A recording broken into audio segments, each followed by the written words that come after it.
Get up, you son of a bitch! Cause Punsh Drunk loves ya.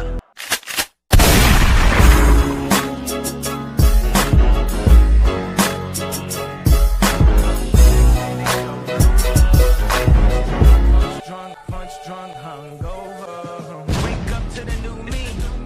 Bye-bye to my old self. Wake up to the new me. Bye-bye to my old self. Wake up to the new me. Let's go, let's go, let's go, let's go, let's go, let's go, let's go.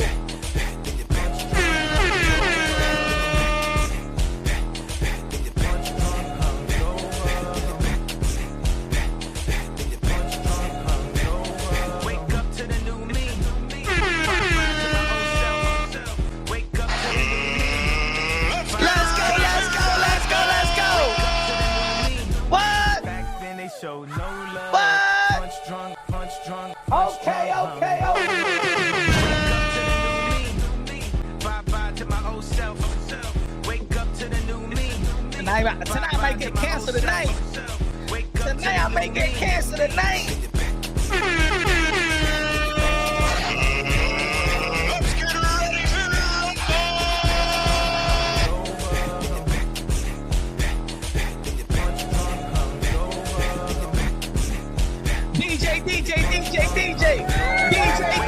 DJ, págame la música. Hey, my friend, DJ, my friend.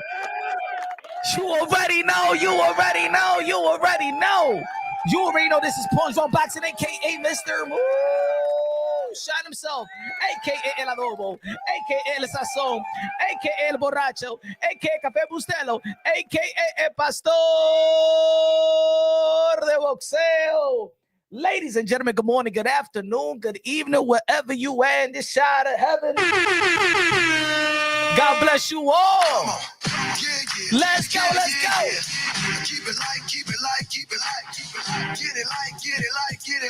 the light beat going. Get the light beat going. Get the light beat going. Get the light beat going. Get the light.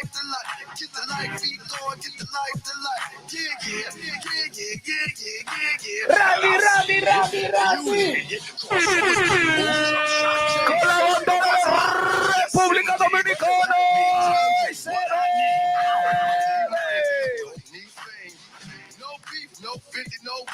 Good looking out.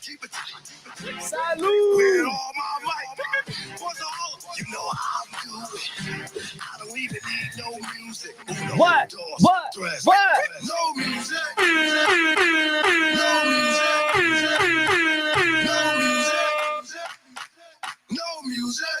Switch it out.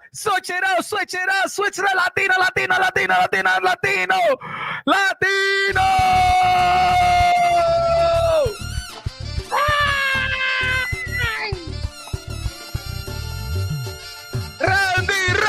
Randy. Santo Domingo, Santiago, San Pedro de Macorís, San Pedro.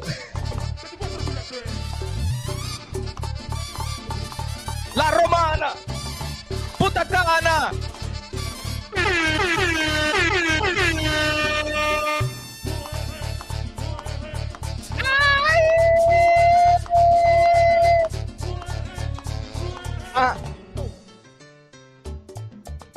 Oh my God, boyfriend, French fry, fried chicken head and shoulder pa, body que mar.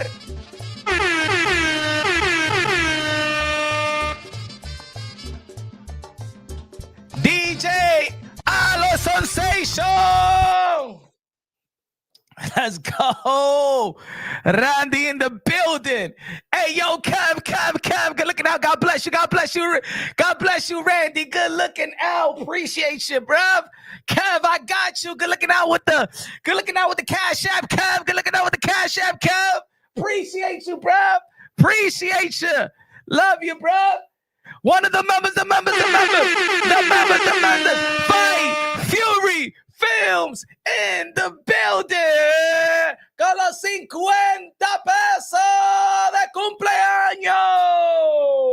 Happy birthday, Punsh. Que Dios te bendiga. Yo, Fight Fury Films Shields in the building.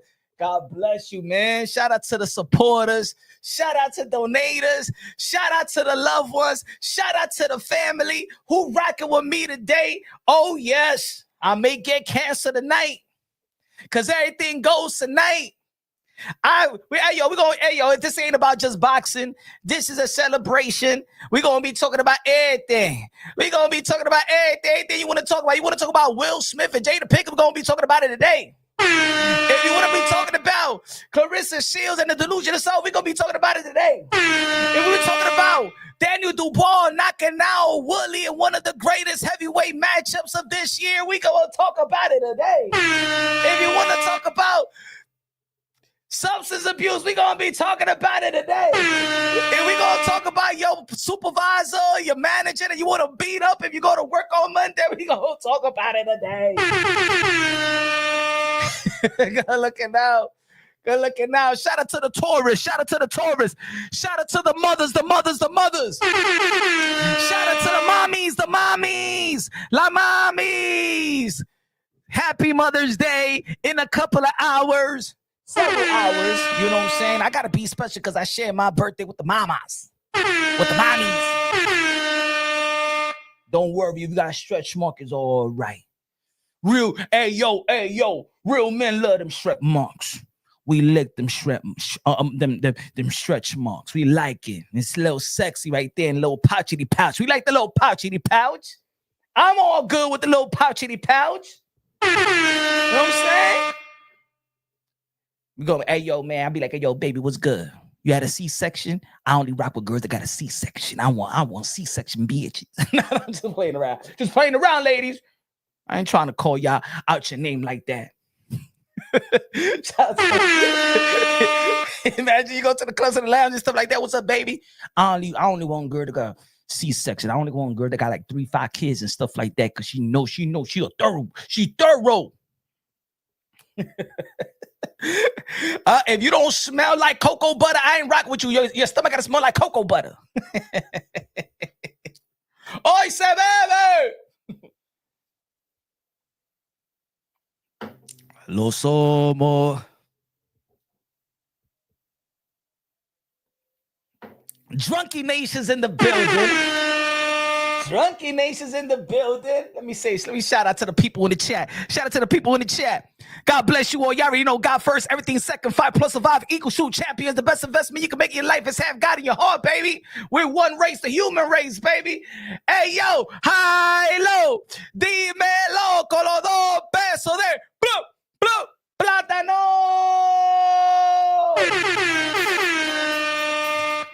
Shit, Mr. Mo Punch Drunk, the stand-up boxing comedy. I ain't little jokey Joe. Ain't little jokey Joe. They mad. Hey, yo, they people mad. Thank you, mi gente. Thank you. Thank you. Thank you. Yo. You seen that live show? Yo, you seen that live? Yo, let's set it off. Ladies first. Ladies first. Ladies first. You seen that? You seen that live by Clarissa Shields? She wildin'.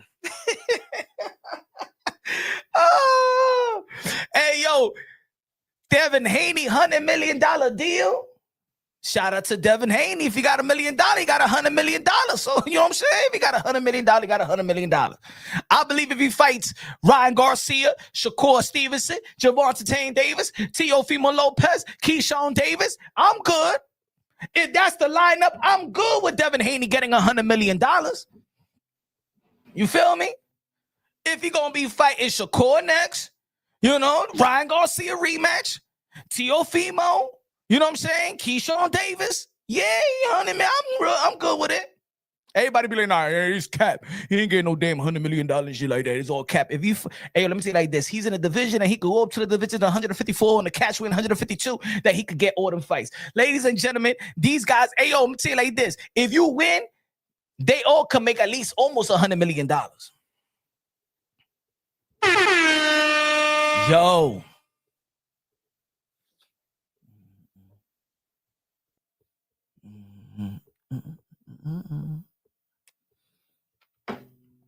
Man, I'm tequila out, whiskey out, wine out, cocktail out, pause. Man, this shit was crazy. The live was crazy.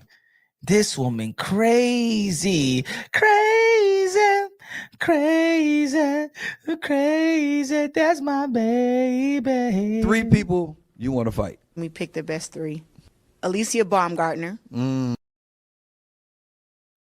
Layla Ali. 50 Cent.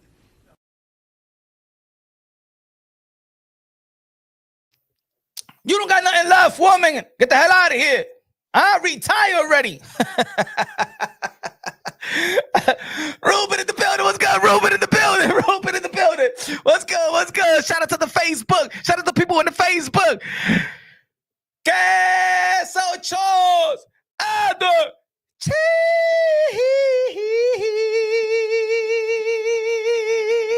Con los $100 a comprar gasolina, a comprar buffet, a comprar girls in the a tripe, a comprar los tripe today. Yo, good looking now, my brother. Good looking now. Happy birthday, player. Maximum Kiamage today in boxing in the UFC. Salute. Did you see the fight, Queso, today? One of the best heavyweight bouts since the trilogy of Tyson Fury and Deontay Wilder.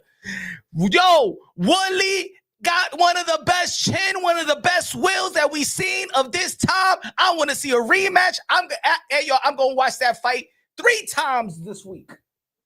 Queso, la música de Queso, DJ, hey, my friend, what happened to the music, my friend, what happened? We got Queso over here, Queso, la música de Queso, my friend, here you go, my friend, what happened? He's rich, he is rich, he's got his own money. I tell you, he's got his own money, I need the boy. Hey,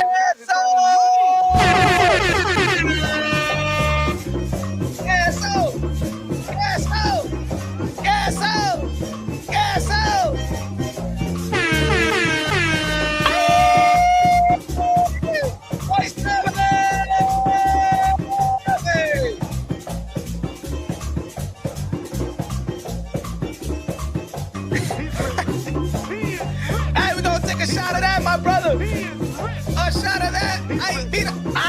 No, YouTube don't like it. YouTube doesn't like it. Espera. Ay. Wait a minute. DJ. Págame la música. Chari, party, que.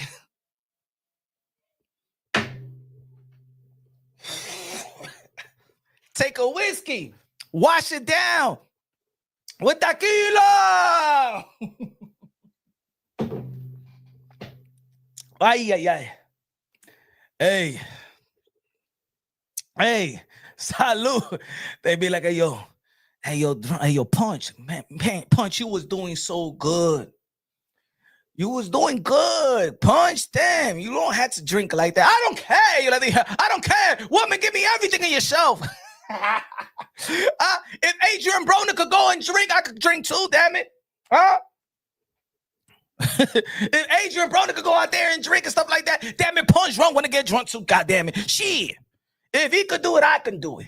Anything you can do, I can do better, Adrien Broner, okay? Anything you can do, I can do better.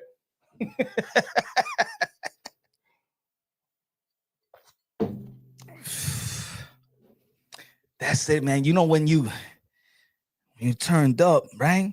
Mira. You know when the first couple drinks, right? You like, and then when you keep on drinking that shit, it's like water. I don't care. I don't care. I may get canceled today. Mr. Musa better. She said, I expect nothing less. Hey, yo, I'm washing it down with this ain't water. I'm washing it down with tequila. But hey, yo, it looked like Clarissa. She was on tequila. She said what she said? What she said in that live? She said, I didn't ask for nothing. I gotta call that. I got 3 houses in the pool. I got a man. That man is married. Shut the hell up. But yo, boxing is alive and well. I did expect that 2026. And yo, let me tell you like this. Did you ever check out the interview that I did with that I had with Gary Antoine Russell? Y'all never seen that interview. I didn't put it out there. Yo, I know some yo. Yo, I was scheduled to do an interview with Gary Antoine Russell one day, right? And I think it was like 9, and I'm like, you know, I got a lot. I got time. I got time. I went to the bar, Harlem, give me some tequila and stuff like that, but on an empty stomach. Huh?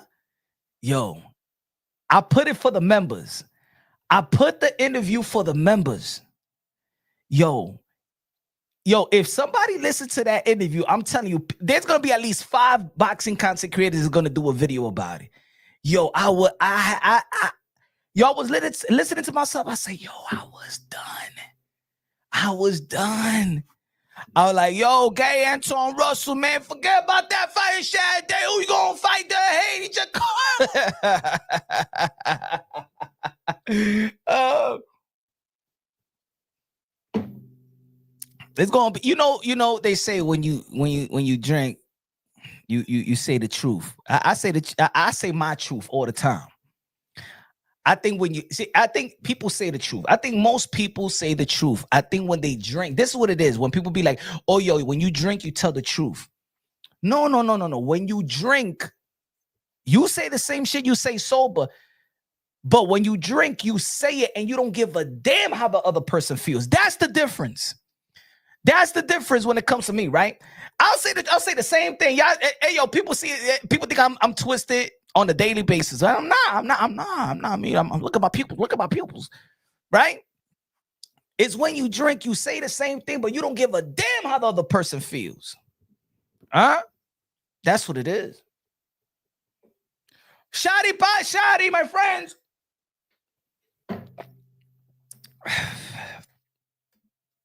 Okay, so good looking now. Appreciate you to the fullest, man. The humanitarian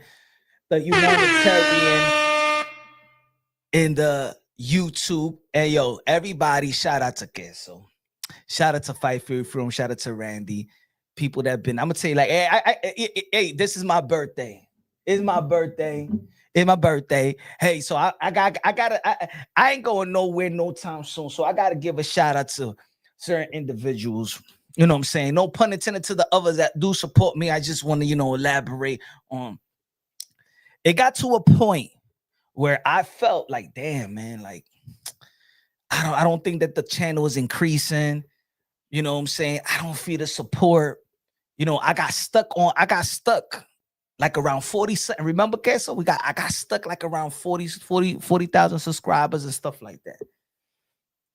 We did Queso came through, support the others and support the channel, and the sweepstakes, and the people started the interest. I want you to know that you blew breath into this channel's into this channel, my brother, and I appreciate you to the fullest. I appreciate everything you have done for us, for this channel, for the people that has been winners of the channel. God bless you. Always in my prayers. You don't know how much you mean to me and the people in this community.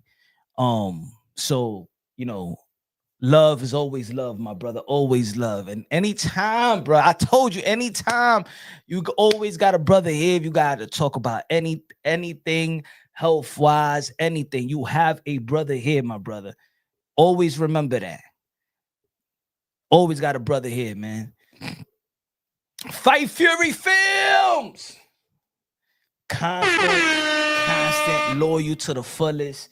Appreciate you, man. You rock with your boy Punch. And we got 400 people looking on. When 10 people looking on. Always appreciate you, man. Fight Fury Films, one of the real ones, man. Randy, one of since the beginning, Randy be rocking with your boy since probably like 5,000 subscribers, man. Appreciate you, man. Never left me hanging. Never left me hanging, man. Always support, brother. Always support. Always support. Of course, man. And then the new subscribers and boxing content creation is not as easy as I think people think it is. I think there's a lot of mental strain. Not necessarily for me, because I'm a more freestylist and stuff like that. Like, I see news and then we add it with a video, and whatever we talk about it, we talk about it. But I always say I created the channel. And I always say that boxing translates to life itself.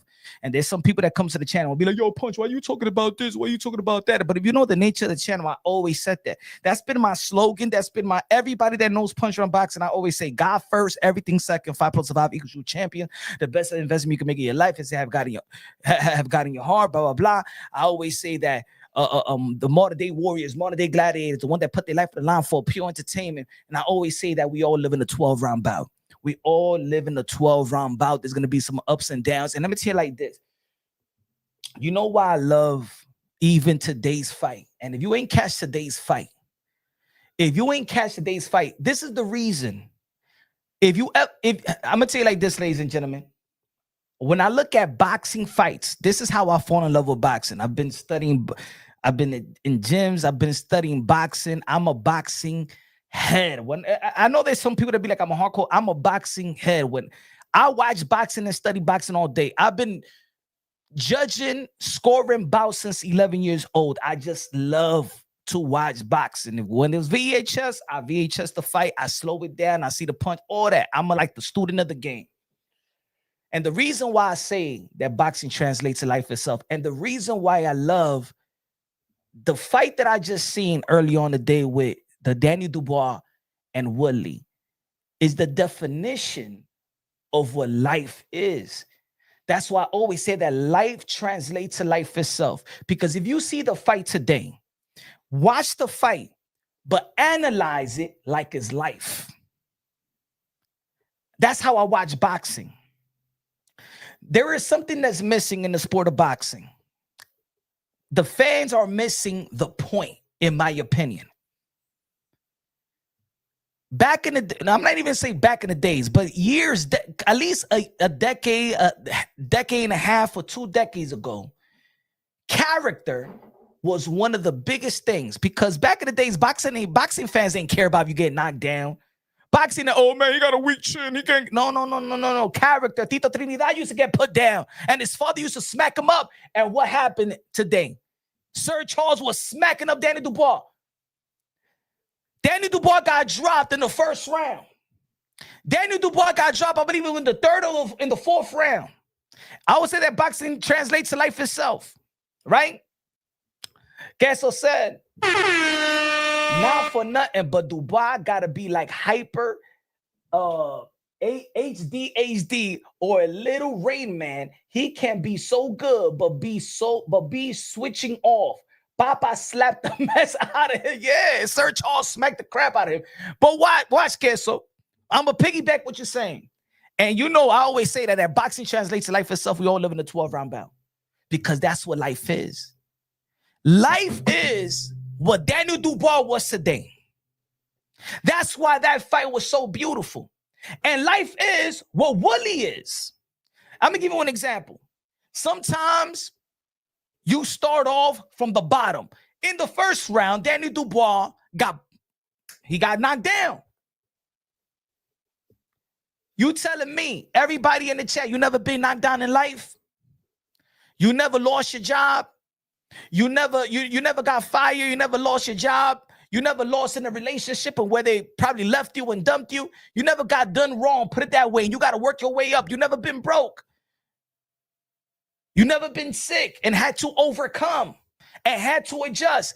What Daniel Dubois did is what life is all about. I'm not sugarcoating shit, because everybody that follow the channel and no Punch Drunk Boxing, I always say that we live in a 12-round bout. I even said, look at what Daniel Dubois did. And I always say this also, that a lot of fighters don't do when they in trouble. Daniel Dubois took a knee, gave himself a chance to weather the storm, but in his own time.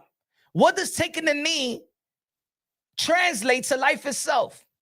What's the saying? You take one step back to move 2 steps forward. By taking that knee, Danny Dubois gave himself a chance to adjust, to at least have a chance to go back to his corner, buy time. That's what we do in life. Sometimes things ain't going right. Sometimes we got to move 1 step back, give ourselves a chance, adjust. Who's the people in the corner? Your supporters, your teachers. Cut man. Sometimes you cut in life. Sometimes you need wisdom. Sometimes you need instructions. Sometimes you need to adjust the gameplay, just like in life. Sometimes we need to adjust. Sometimes things ain't working out and we need to adjust. And even when I was watching the fight, I said, damn, Danny Dubois, man, you taking more, man. Hey, yo, damn, Danny Dubois, you taking the knee like you take it, you always taking the knee. Damn, you take more knees than a damn hooker. I was like, man, you always on your knee like a damn hooker. He been doing that for a long time. Sometimes you still got to be smart when the chips is against you. When your back is against the wall, you still have to be this. You still have to be conscious. Sometimes we living in life, and sometimes life is going so fast that you unconscious. Sometimes you in the wrong and you still going. Sometimes you losing and you still going, doing the same thing. And you procrastinating. Danny Dubois, timely adjustments. Wrong in the building. Colombia Paso. Appreciate you, one of the supporters, the members. God bless you, the philosopher, Punch, that's a philosopher. Because that's what it is, man. That's what it is. You weather the storm in life. You weather the storm in life. We ain't do, hey, yo, I tell you, man, let me get more couple drinks. I'm going to get emotional today. I don't give a damn.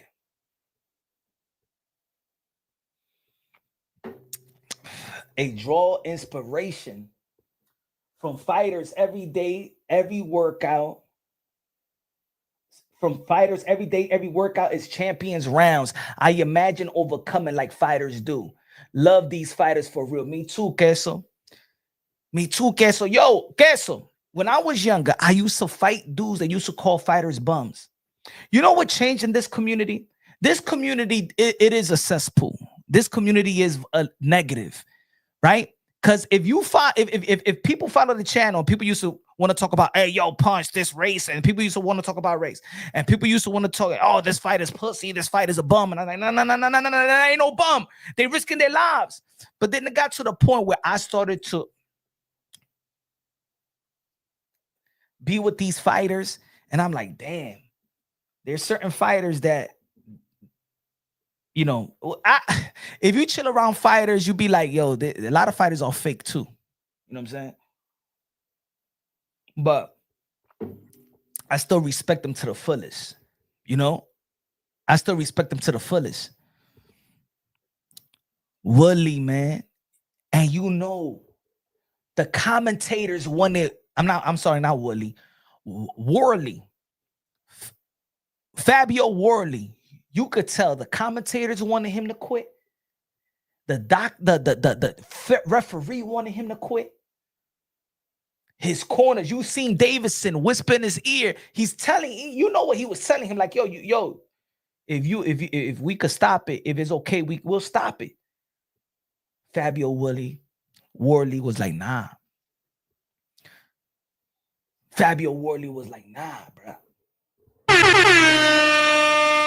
Que saca la 200.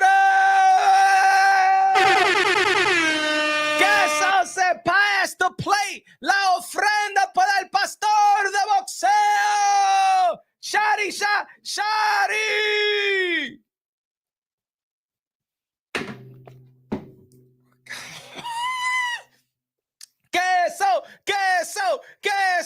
Queso.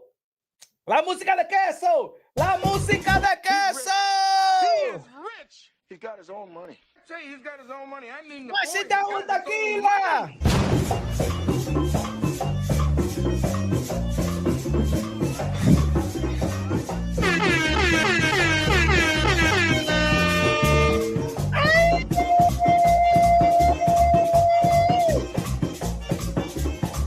Caso. Ay.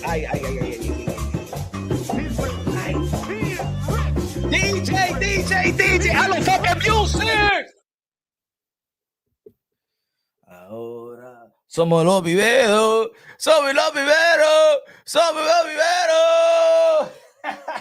nosotros. La bebida. Nosotros somos bebideros.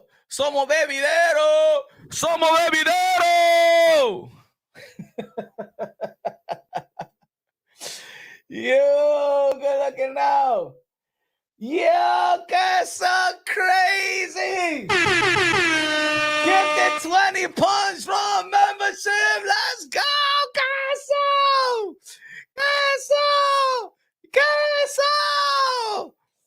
queso de jamón, no, queso de República Dominicana, American queso, Swiss queso, Monster queso, queso everything, queso for everybody. Good looking out, bro.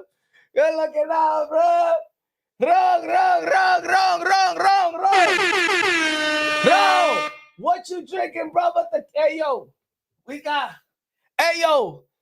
Yo, Ron, we got tequila. We got the whiskey. I'm dead serious. I'm watching. You know when people watch that, oh, drink water. No, Peter, everybody. Tequila, watch it down. Let's go. Nosotros somos bebideros. Nosotros, let's go, bro. Let's go. God bless you, bro.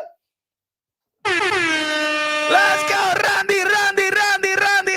La bebida. Dominican. Let's go. La música, ¿qué tal la música de Randy? A ver qué tal la música de Randy. DJ, la música de Randy, ¿dónde está?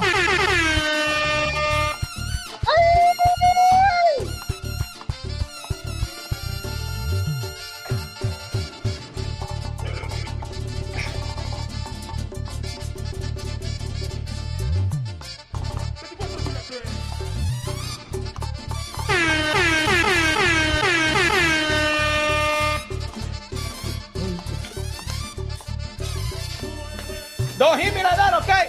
Don't hit me like that.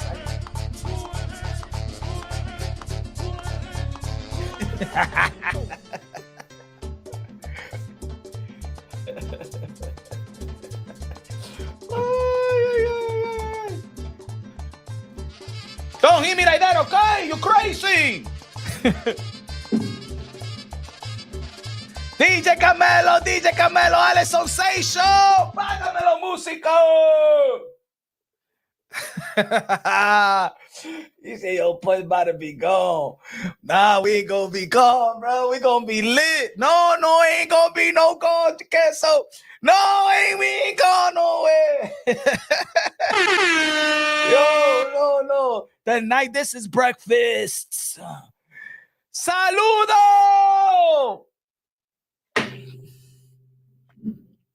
Round 53.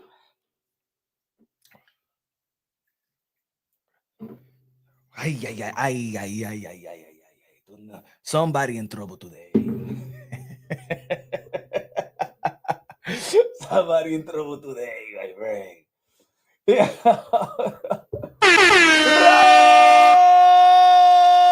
20 pesos. Happy birthday, Punch. Enjoy. Good looking now. Appreciate you, bro. Salud.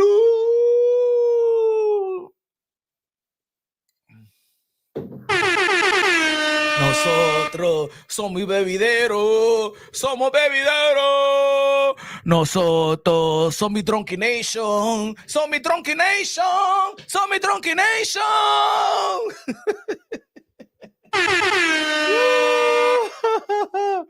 Good looking out, Punch. Enjoy, yeah, man. I gotta enjoy it with y'all, man. I want to enjoy it with y'all. I want to enjoy it with y'all, bro. Again, let's talk about it. Let's talk. Take it easy a little. Let take it easy. So what I was saying, right? Boxing translates to life itself. If you watch the fight tonight, Christine in the building, Golden in the building, Gigi in the building. Let me shout out the people in the building. Let me see how far we're going to go back in the chat. See how far we could go back in the chat. BLK in the building. Life in the building. Life and Logic in the building. Rafa. Voice of Fair Use in the building. What's good?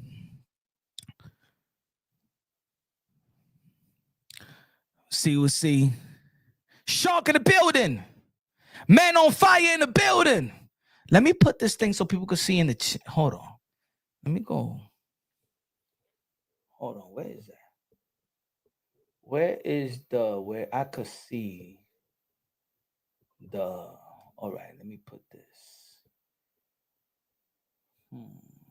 So we could show the chat, regular or tall. Is it good like this? No? Regular. Oh, give me a sec. Okay, how should we put it? Like that, wide. No. Tall. Boom. That's better. Yo, sometimes I forget to put that feature.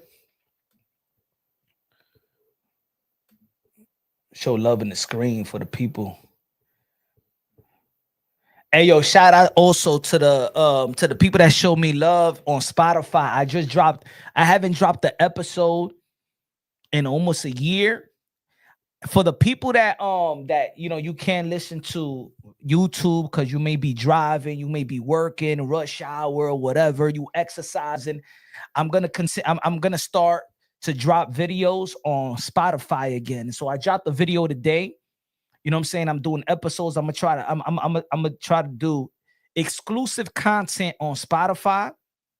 So I drop an episode a day, and I'm probably gonna drop at least 4 episodes throughout the week for those that, because I know there's people like I met like certain people that be like, yo, Punch, you on Facebook now, yo, that's good. And those people never are YouTube. YouTube people, and they're like Facebook. So I'm like, yo, watch my stuff on Facebook, baby, man. I don't be on you. I mean, watch my stuff from YouTube. Nah, I don't be on YouTube like that. So there's people that show me love in Facebook. We got 4,000 followers right now on Facebook. So shout out to the people that supported me on Facebook. We just started the Facebook thing a month ago, like a week ago. So if y'all be on Facebook, I'm going live on Facebook right now as well. Shout out, I'm going live because I'm on StreamYard. So we're going live on 3 platforms right now. We on Facebook, we on YouTube, and we on Kick right now. I want to get the Kick started off as well. I only got like 8 followers on Kick, but hopefully that people catch on throughout the live on Kick as well. But yeah, man, we got to hit all platforms. I wanted to go live on TikTok for the first time. I be procrastinating on TikTok. I'm not a TikToker. You know what I'm saying? I don't know. It's just, you know what it is? It's just too much. You got shorts on YouTube. You got Instagram Reels, you got TikTok, and it's just too much. And I like to be, I like to be on my creative thing. I don't watch too much, and I want to engage in the comment section more than just look at other people's stuff. But again, man, boxing translates to life itself, man. What I saw today is like I look at my life like that. You know what I'm saying? Like, for those that don't know, man, there's been ups and downs, man. And several years ago, it was really, really down. Like, it was down. You know what I'm saying? Like, I'm talking about down. I'm talking about foreclosure down. You know what I'm saying? Like, and those that know, man, y'all came through in the big way. I was down and out. I've been down and out even before that.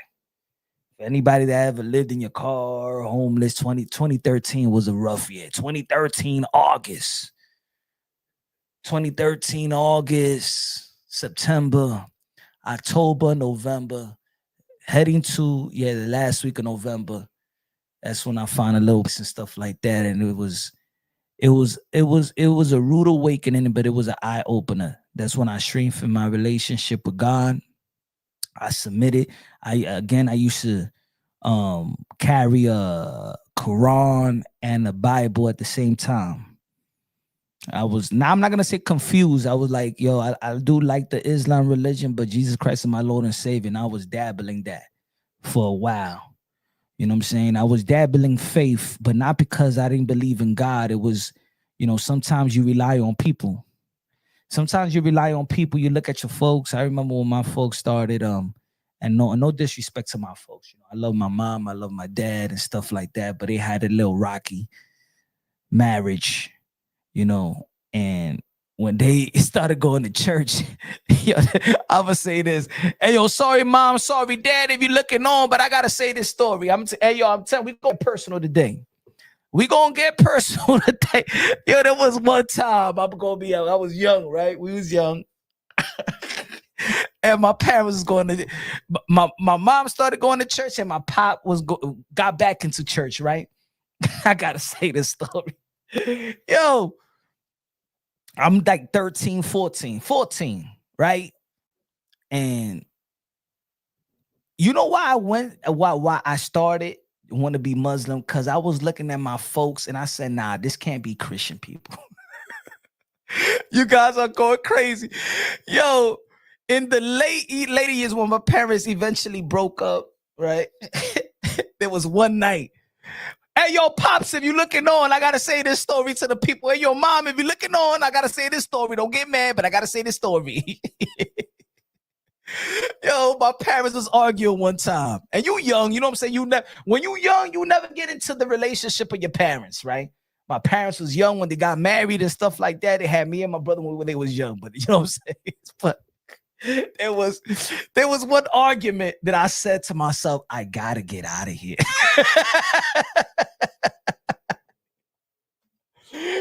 Rap star, happy birthday, I'm gonna tell you like this, for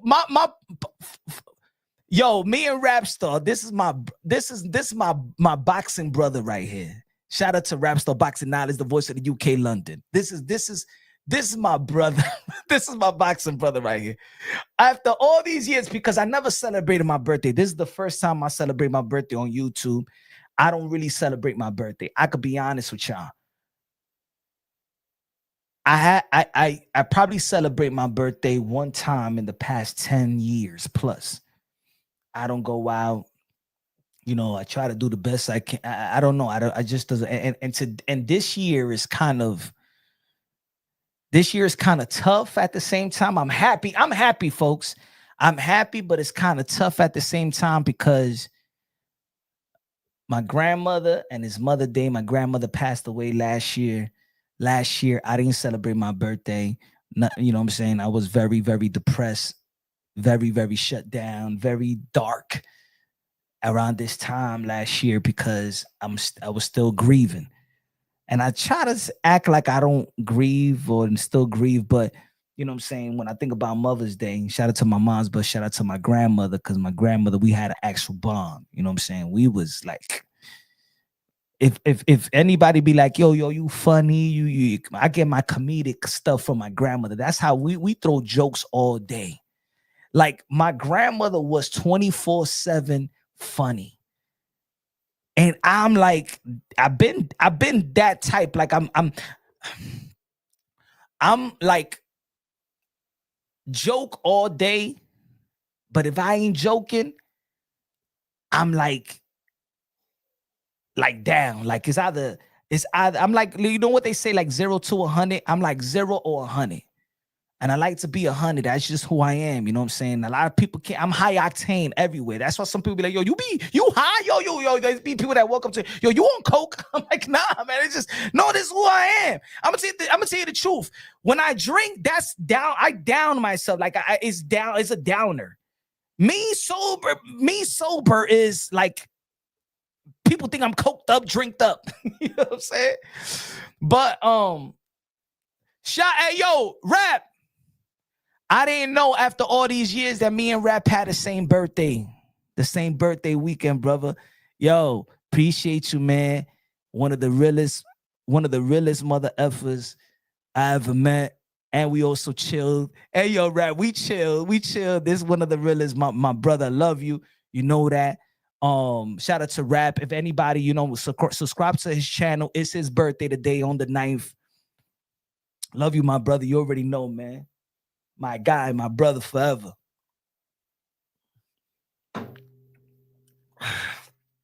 And Rap.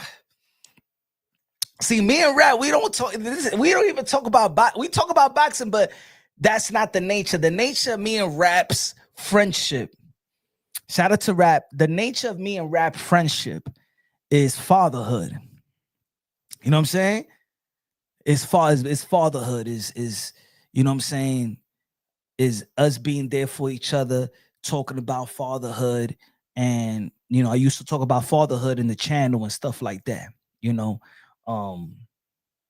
both of us have had our tough times, in situations and stuff like that. But I feel like there's certain things that men don't have. Women do have. Women have that sister circle when they there for one another. You know what I'm saying? Whatever they're going through, relationships or anything of that nature. Women have that type of camaraderie with other women where they there for one another. Men usually don't like to. When men are not good, when men are down in money, when men don't talk about, look, I'm gonna say like this about men. Men could talk about when they dealing with other chicks that they're not married or in they, like the chicks on, you know what I'm saying, just dating, but they never have those type of conversation. I think that men, we suffer from a lot of stress because we too have this ego that we don't like to talk about certain things that really hurt us, right? Like we're not allowed to show emotions and stuff like that. But I think that's why I used to do these Sundays live when I say it's the brotherhood circle, so we could talk about everything. You know what I'm saying? I want to say a shout out to Kalua as well. I don't know if y'all remember Kalua. Kalua died of cancer. And one of the reasons that I also kept my channel before back in the days is that Kalua was suffering from cancer on my channel. Not on my channel, but he was suffering from cancer. We used to email and stuff like that. A lot of people didn't know the ins and outs of his sick. And he used to be like, yo, Punch, every time you go live, I feel like I got more to live. And when people be like, they are sick, you be like, damn, and we talked about a lot of stuff. He talked about his kid, he talked about his wife, he talked about him being scared to die and all that stuff. I didn't think that he was going to be going like that. But this channel, the reason why I knew that this channel was important, it was because it was touching people's lives. You know what I'm saying?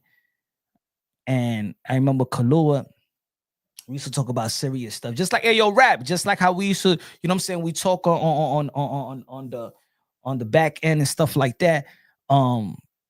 Kalua used to, you know what I'm saying? He like, yo, every time you drop a video, every time you go live, man, I feel alive, right? I took that a little bit like, what you mean you feel alive? I'm just talking boxing, right? I'm just talking boxing. Kalua passed away, right? Kalua passed away right before the pandemic. Shout out to Kalua. Love you, my brother. Rest in peace. And his wife hit me up on the DM on IG. And she the one that broke it to me. She the one that said, oh, Punch, I just want you to know I'm Kalua's wife. Kalua was Philippines and stuff like that. And she said, for the past year, your channel kept my husband alive. If he wasn't looking at your videos or going live with you, he never was happy. He never smiled. The only time that he laughed in the last year of his life was being on the panel, debating, looking at. He said you was the you. She said you added one more year to his life. I'm like, damn. And I knew then. I really knew through Kalua that this content creation thing, it could touch people. We think we're just talking boxing, but it's also an outlet. You know what I'm saying? It's also an outlet. I've been an outlet for me as well. So shout out to Kalua. I'm never gonna forget about Kalua. And shout out to his wife and his beautiful son. Must be very, I know that was born like 4 years ago. So, you know, shout out to young Kalua if you're looking on. I lost I think they probably she shut down her Instagram or something like that. But it was, yeah, man. So you never know who's looking on. That right there, I knew the power of laughter. I knew the power of the channel. You know what I'm saying? So shout out to Kalua. Happy Mother's Day again. Yeah, happy Mother's Day to everybody. Wow, that's deep. Yeah, man. Yeah, you never know, man. That's why I always say, bro. I got my email, Punsh Drunk Boxing at Gmail. If anybody want, I don't got an ego. I'm telling you, I'm not that type of guy, man. I've been humble enough in my life. I don't got an ego. I am a people person. I am a social person. And the thing is, I like to be there for people, even if it's just to talk about anything that's going on in your life. You know why? Because I don't feel like I had that. I never had that conversation. I never had that, you know, when I was going through some shit, you know what I'm saying? I just never had that. And I felt like, you know, the power of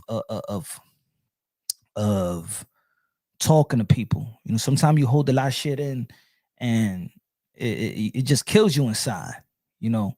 And then the time when you want to really talk about when you hurt or when you like you mad or something like that, like it comes out like a machine gun because you got nobody to talk to. You got nobody to understand you. Sometimes, you know what I'm saying? I'm going through, you know, when I was going through family court or whatever, but I can't even talk about it with my peoples in the block or something like that because they don't even take care of their kids like that. So it's like you don't even you can't even talk to other passionate fathers. You feel me? There's other you know, there's a lot of, so it's just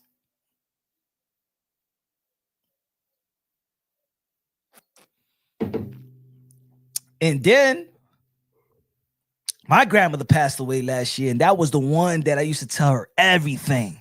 Like grandma was the therapist. Grandma's the one that when I left and I ran away from home, I went to her house and she said, "Come here." And if I would have never moved with my grandmother, I probably never would have finished high school. You know what I'm saying? And she never judged me. And I'm a street kid, and she never judged. And I remember when she, hey, yo, folks, I'm going personal today. I don't give a damn. Yo, I'm going personal today. I said, today we talking about everything. Today we talking about everything. Salud. Everybody in the chat. Good looking out, counter punch in the building. What's good, man? Speak in the building. GG.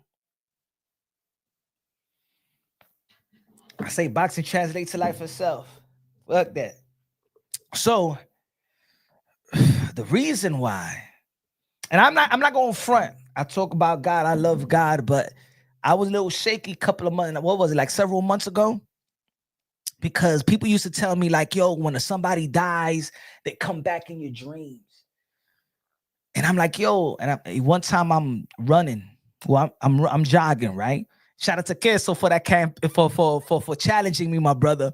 Shit, because yo, Queso, if you ain't challenged me when I was 256 pounds, bro, you know what I'm saying? Like right now, I'm like 220. I did gain like a little, you know, 15 pounds, you know what I'm saying? But before that, we challenge each other. Yo, I'm going to 207 pounds, but whatever, right? Good looking out, and I appreciate that. You know, even the little challenging, you don't know what it does to people.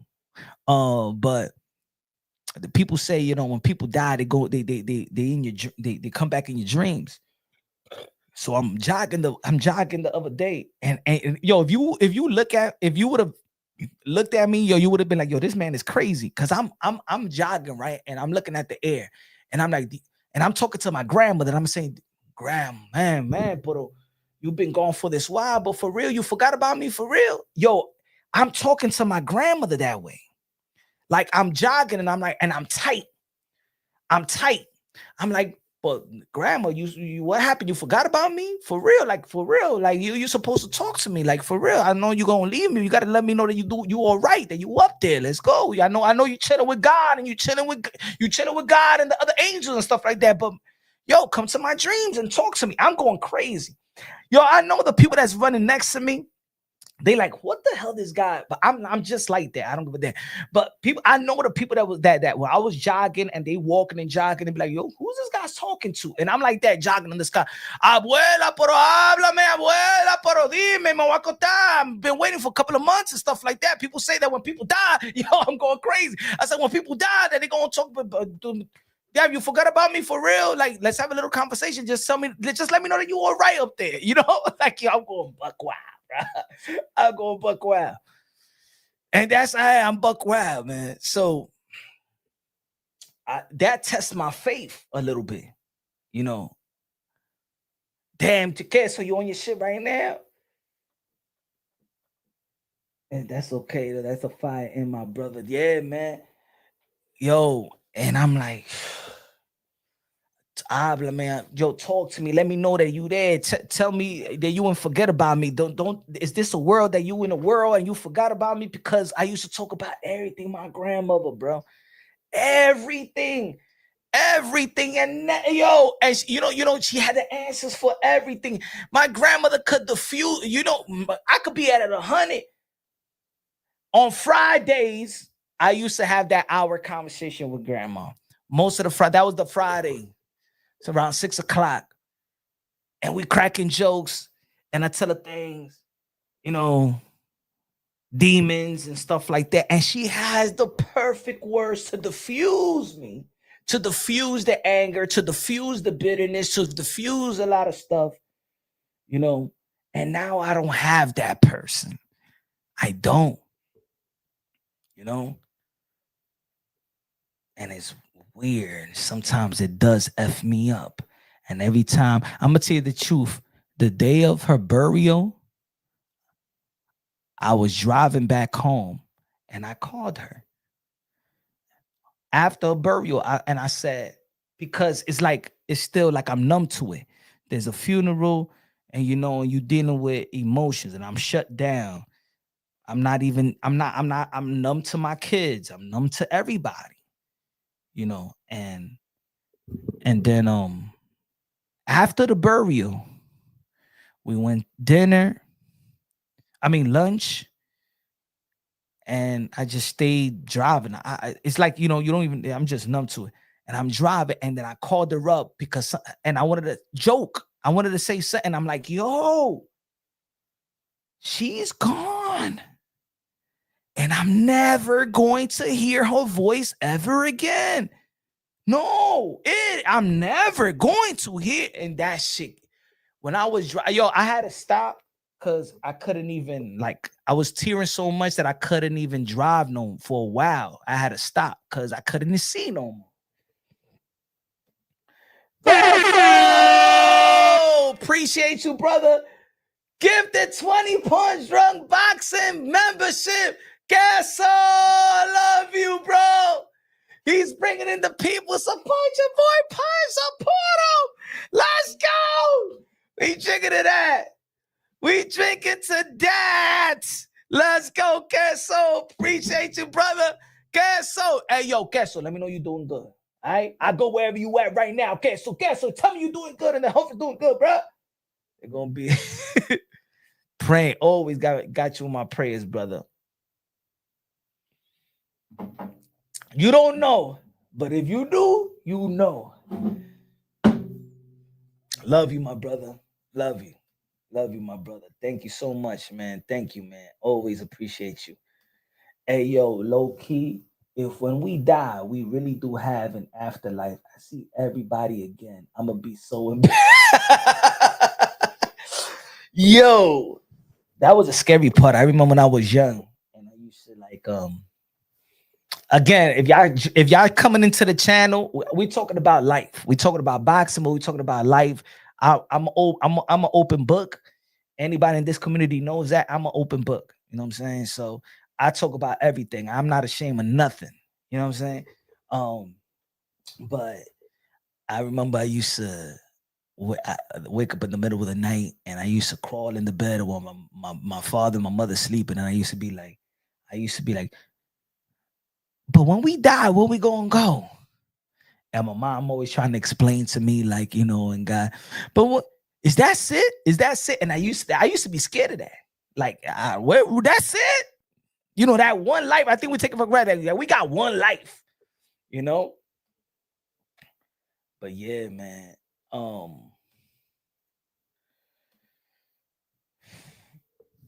Teresa, welcome to the family. Me too. I spirit you with it too. I'd be calling to my ancestors, to my family. Yo, it's crazy. Yo, Queso. That, to be honest, Queso, I started like for the first time in a long time, I started questioning my faith.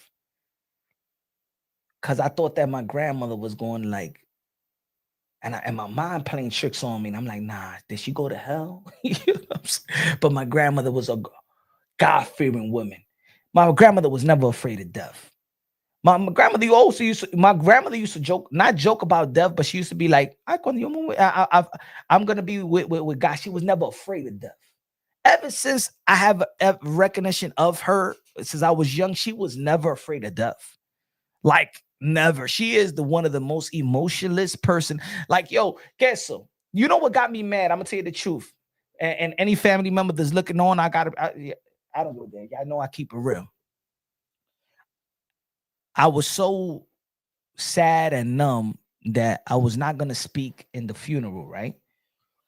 And then certain people from the church that I don't feel knew my grandmother was speaking on behalf, like, and she used to, and people were speaking and saying that, oh, and Doña Nila always used to tell me that she loves me and stuff like that. And I heard that from two people. That right there, I got angry a little bit. Let me tell you something about my grandmother. My grandmother never used the word "I love you." My grandmother didn't have that language of saying que yo te adoro, and my grandmother was not that. My grandmother was the show. My grandmother, you know, when I heard that, when people was going up and on the microphone, and I didn't want to, and I didn't want to tell people, yo, you a liar, but I said it in a nice way when I took the mic. When people say, you know, Doña Nila, she used to talk to me and say that she loves me and she adores me. That was not my grandmother. My grandmother never said I love you to me, to any. She don't talk in that language. And when I heard that shit got me mad. And I told my aunt, let me get the mic. It's time for me to talk. And the first thing I said, I said, my grandmother never said I love you. I don't know who you are. I didn't say, that's one thing I know. My grandmother showed it that she don't even need. My grandmother never told me I love you. But my grandmother showed it. My grandmother showed it to the point where she don't need to say I love you. But when I heard somebody say that got me lit. That woke me up. Like, no, ¿y quién eres tú, mujer de la iglesia? Mira, si él no me lo dijo a mí, ¿cómo te lo va a decir a ti, mujer? Yo, that shit got me lit. If she don't tell me that, how you gonna who you? Huh? No, it's true. Come on, folks. Come on. We know we got that family, whether he's your mom, your dad, or son. You know their lingo. You know their lingo. My grandmother never said those type of words. That it was not in her language. That was not her language. I'm hearing a couple of people, oh, no, you don't hear. Saying, man, no, hey, give me the mic right now. Because you're going to be lying. Look, it's one thing, be nice, make it sound sweet. But this is not the time to make believe. That I love you. She told me I love you. My grandmother don't use the love word. I never heard my grandmother in her life use the L word. And you know what? When I said that, my aunt and my mother was like this. When I said that, they was like, because they knew. See, they didn't want to say it, but I said it. I said, one thing about my grandmother, she ain't never used the word I love you. That was to send the next person that's about to get this mic and try to run that I love you stuff. No. If you're going to go up and speak about my grandmother, you better speak it like she is, because my grandmother got jokes. My grandmother say, my grandmother's the type that if you got bad breath, she's going to tell the whole world that you got bad breath. My grandmother was a snap king. My grandmother she has dark jokes. My grandmother's the type that she watches the Korean channel, the Chinese channel, and laugh all day because she just liked the way that they sound. My grandmother's a comedian. My grandmother don't come from that. My grandmother is like, even my mom will be like, when people come over, yo, no lo digas así, don't say things like that. My grandma have no filter, but my grandmother was like a tomboy. And in her day, she used to play softball. She played dominoes. She was like with the fellas, you know. They call her OG in the Bronx. You know what I'm saying? So all that little soft talk was not her. Yeah, exactly, life. Exactly.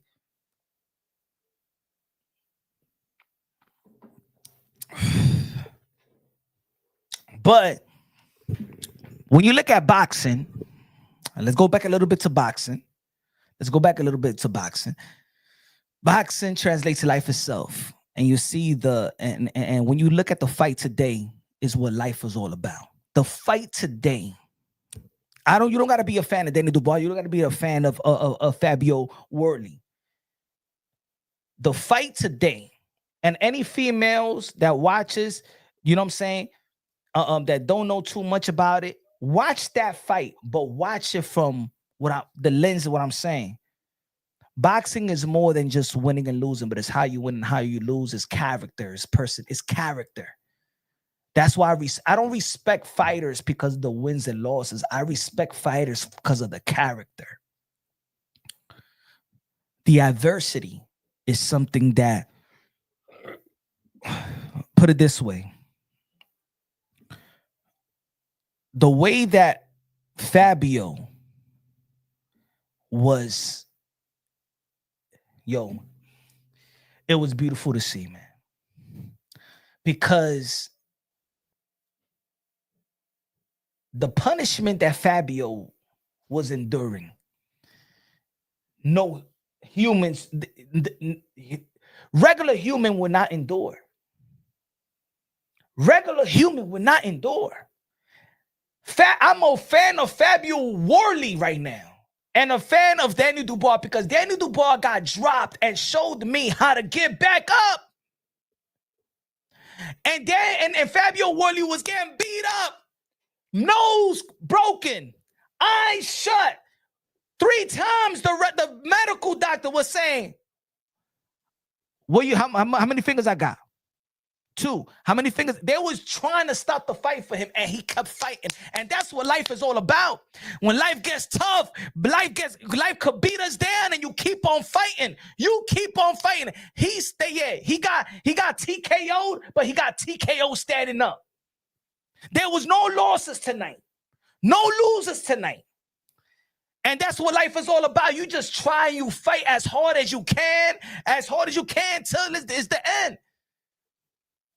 To the point where you're satisfied. I try my best. It ain't about winning. But when you go all out, don't have no excuses, and you could look back and be like, you know what? Whatever you wanted to do in life or whatever your goal was, I tried. I just ain't accomplished it. But I know that I try hard. I know I ain't leave nothing on the table. I know I ain't leave no stones unturned. And you could live. You could live and go on to the next stage in your life and go on to the next goal in your life. You know what I'm saying? That's what life is all about. You think that life is all about living in the high? Nah, man, life is up and downs, man. That's the journey. That's the beauty about life, is the up and down. That's the beauty about life. When you down a day, it tests you. It tests you. Some people that's down, you know what they do? Sometimes some people kill themselves.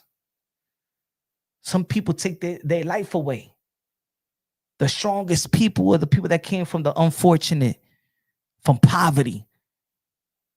You know, there's rich people, like I'm talking about like wealthy people, wealthy people that could look at people that come from where we come from and they be like, damn, why they so happy? Why they got a smile on their face? How they eat, how they survive. Y'all was working in the building. I worked in the building, right? And I was poor and I'm a doorman in the building. And the market crashed. I think it was, what was it, 2008, 2009 or something like that. And the guy was worth like $50 million, for $60-70 million, right? He owned a bunch of art galleries. I forgot his name, right? He owned a bunch of art galleries. And I just started working in this building, right? The market crashed. He went from like $70-60 million to, I think it was $6 to $1 million. It went to 6 and then $1 million. You know what he did? He lived in the 15th floor. He jumped out. He killed himself. Left a letter for his mom.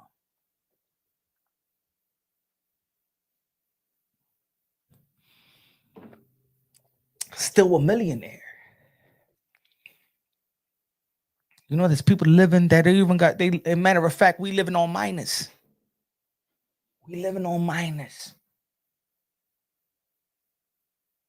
Some people ain't strong like that.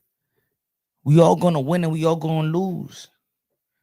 Some people gonna be there to pick somebody up. I'm blessed with that. When I was there, and put it this way, now talking about boxing, right? Yeah. Yo, my man, he jumped from the 15th floor. We had to call 911. The ambulance came. They spent hours with the water. With the water. He jumped out butt naked, left a letter to wash all the blood. That wasn't the only one. 15th floor, another person from the 11th floor, another person from the 17th floor. In 3 years that I worked in this building, 3 people jumped off their house. And you know what? You won't hear it in the news because people with money, they keep it away from the news. You never heard it in the news. They keep it away from the news because, you know, that's how, you know, people don't want that. Oh, people in this area. Yo, he jumped off. They jumped off. Head this way, his body this way.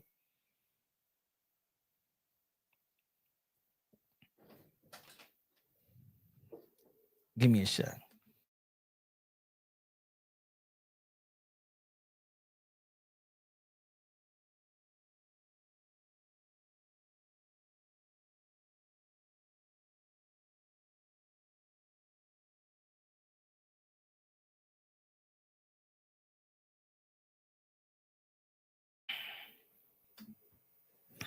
Happy birthday, Hazel. Good looking out. Appreciate you.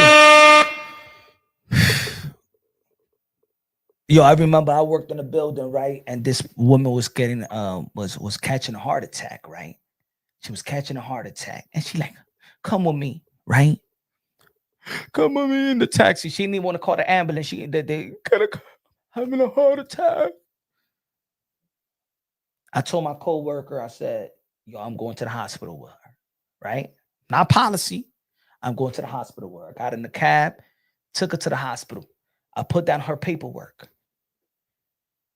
I put that there. She had a heart attack. As soon as boom, they strapped her up. Blah, blah, blah, they took her in. Blah, blah, I'm doing her paperwork. Do you know her? No, I just work in the building where she live at. Blah, blah. Spent like a couple hours, went back to work. I ain't even get in trouble. Yo. I ain't supposed to do that, but put it this way. Her son, a week later, said, thank you, Eddie, My name is Eddie. Thank you, Eddie, for saving my mother's life. Hey, yo, my man gave me a card with $30. I got the odds. And I joked. I told my grandmother this, right? My grandmother, because my grandmother used to be, she was old and she like, búscame un trabajo. I was joking about this with my grandmother. I said, but in Spanish, I said, Grandma, you know what happened the other day? You know what I'm saying? This woman, I saved this woman's life. She had a heart attack. I took her to the hospital and stuff like that. I filed all the paperwork or whatever, blah, blah. Her son came the next day or whatever. And then he hit me up the next week and he said, thank you. He wrote me a big letter in a card. He said, thank you. Thank you. Now I'm gonna tell you the truth. This family, yo, she's worth millions, right? The son is worth $1 million. He could thank you. If it wasn't for you, my mom will be dead right now. And he gave me $30, a 20 and a 10. I told my grandmother, Diablo, man, her life was worth $30. I'm like, yo, I think he acted like he was happy that I helped his mom while she was having a heart attack. I think that he wanted her to pass away so he could get all that money that she left behind. Because damn, I said, damn, $30. Diablo, $30 in the love card. Damn, that shit. And he said it in he said it in the card. He said, if it wasn't, thank you, I don't know how to repay you. If it wasn't for you, my mom will be dead right now. He said that in the card. With $30, my man, this man is, these people are not, where I work, these people was, they're not like regular millionaires. These people are 500 million, 600 million type of people. I said, yo, I'm telling you, like, sometimes it is good that you have that culture of being poor, because I think poor people are more together than even I'm talking about wealthy. Yo, folks, there was this guy. His name was Glenn. Old, right? And he used to fall out of the bed and he would call, hey, somebody help me up. And I'm not supposed, but that's my heart, bro. Because you know what I use when I look at old people throughout the years, I always think about my grandmother.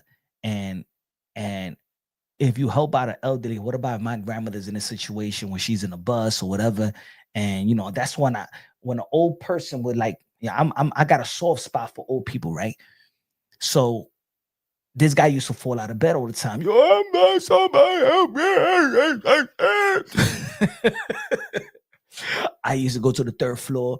Boom. This guy was like 6'5", old, but heavy. And I used to lift him up into the bed. Right? And he used to be like, yo, Glenn was good. He also have, this man was like the Mr. Tens. All his bills was 10s. And every time you do a favor for him, he give you a 10. Here's 10. Here's 10. Like, yeah, you got to deliver it. Here's 10. So I'm like, yo, I never seen your kid. Nobody come to help you out. Like, nobody. He like, you know what he said? Dude said, I've put 7 grandkids to college and I never met my grandkids. Yo, let me tell you like this. When this man passed away, all his kids came.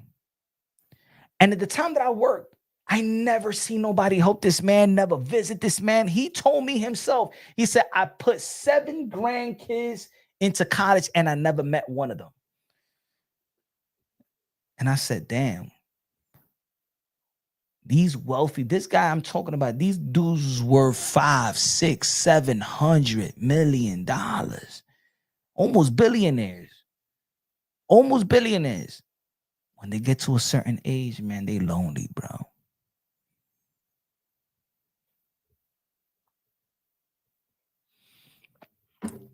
And I'm translating this to this conversation now. Let me tap into Barry because it's still a boxing channel. Clarissa Shields. Now I know there's people be like, yo, Punch, man, you know what I'm saying? You talking about Clarissa Shields? Hey, yo, there's people that it is what it is. She's still a boxer, right?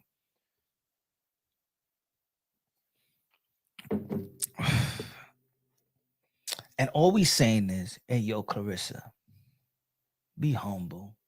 Not humble to the point where you don't have confidence. That's not what we want to take away from you, because you're still a fighter, right? But when I'm gonna tell you like this, God's blessing don't work the way that she thinks it works. Her blessing is, I got a Corvette and I got 3 houses and a pool, and you guys don't know nothing, still broke, living in the projects. Blah, blah, blah, blah, blah. That's not how God blesses you. No. I would never, if I don't have it, or even if I had it, use me having it to get at you. Are you nuts? That's not God's blessing. That's not God's blessing. Me, a person having it to downplay somebody else, that's the problem with Clarissa. That now that Clarissa, oh, I got an $8 million deal. Now she goes about calling people broke. You broke. You broke. You broke. Woman, I'm going to tell you like this. Money comes and goes. And all money ain't good money. And all the you may think that you're a blessing, but to be honest, they may be the devil comes in a pretty face. You think you think that that's God's blessing, but that's the devil right there. God don't bless you to throw it in people's face. God don't bless you to down people. God don't bless you for that. You know what I'm saying? 100% like Queso. Shout out to Queso.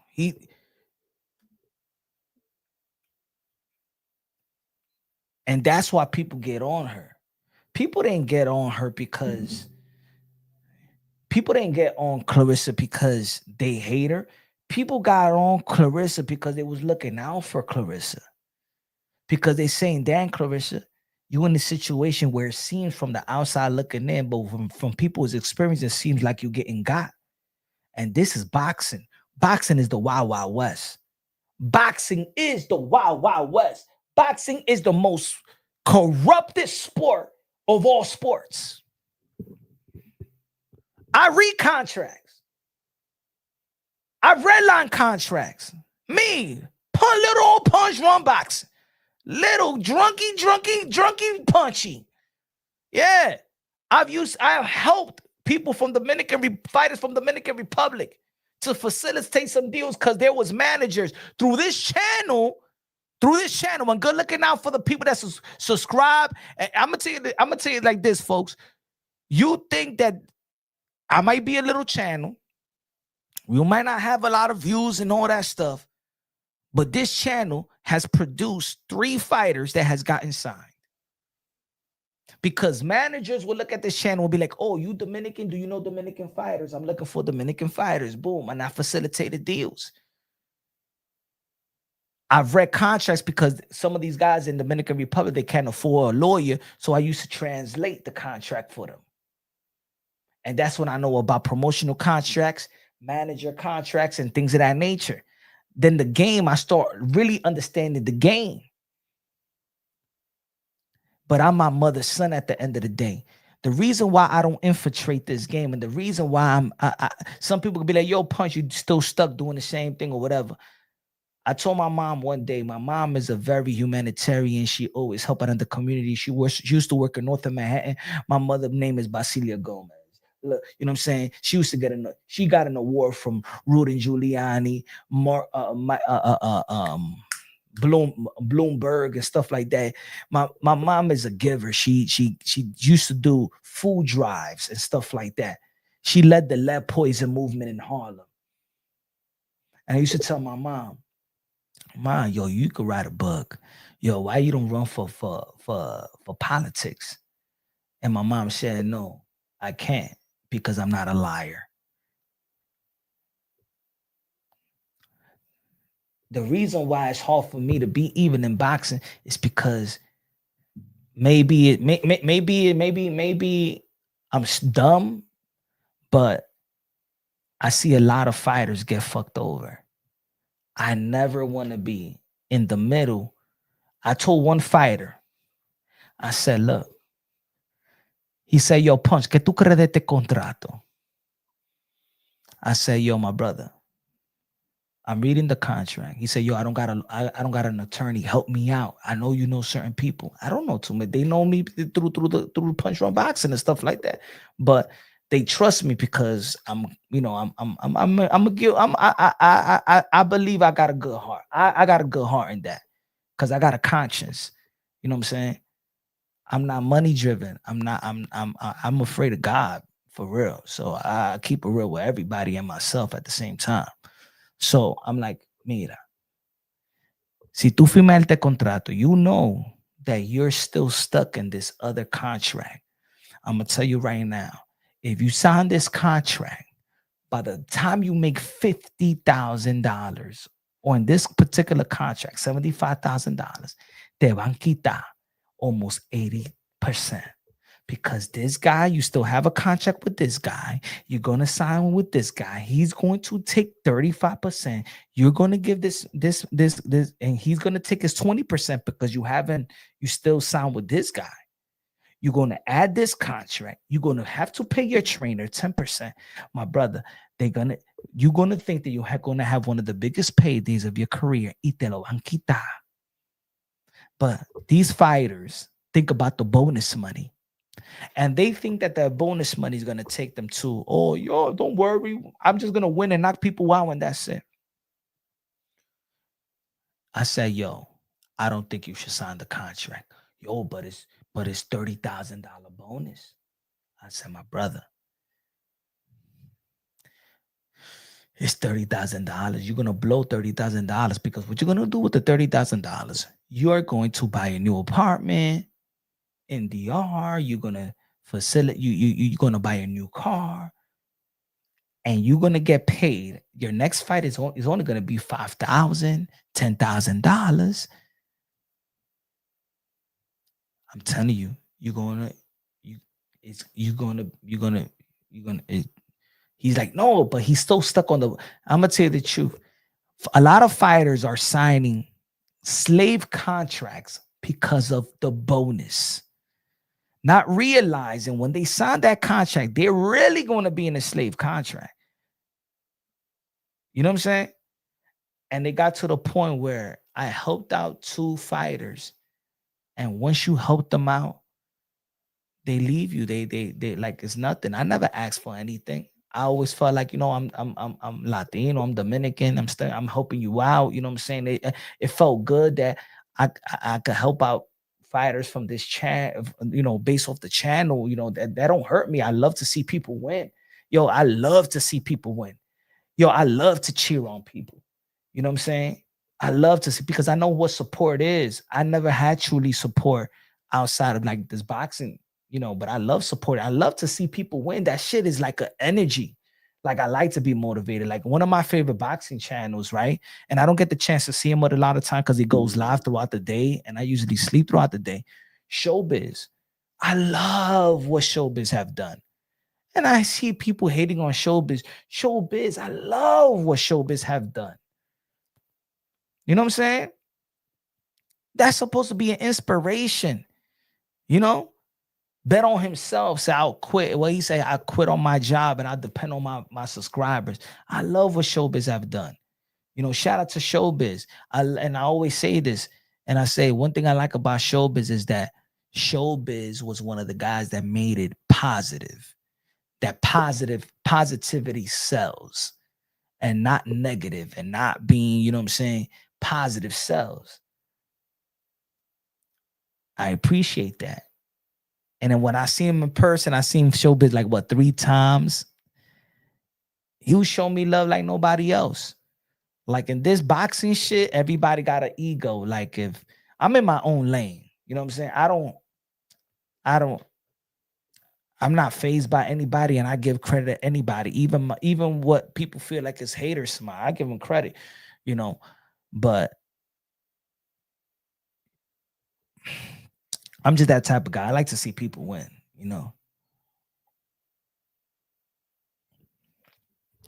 Savage said, yo, I got my whip because of this channel. Let's go, Savage. Savage, you one of the recipients.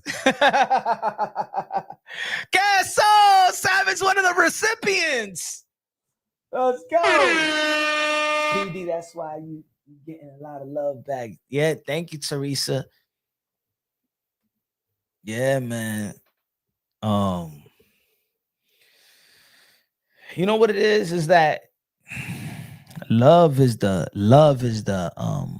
happiness is the real rich. You know what I'm saying? Is the real health, happiness, no drama, peace, you know, reciprocation, you know. Reciprocate. Thank you. I don't know about annoying, but you know, and let's go down. Let's go even down. Look, I like to show anybody. I'm for real. Anybody got things they want to let out. They don't have nobody to talk to. I'm a person, I'll be up 24. I'll be up in the midnight most of the time. Y'all hit me up. You need to talk about something, bro. We'll chop it up. You know, I used to have a drinking problem. And I'm not gonna say like a drinking problem, like drinking like on some drunk every day. But it was times like I'm just thinking about drinking. I'm thinking about the free time so I could drink. You know, I think it started out also when my boy Chief died. Shout out to Chief. Chief and me was the only people that went to college out the block.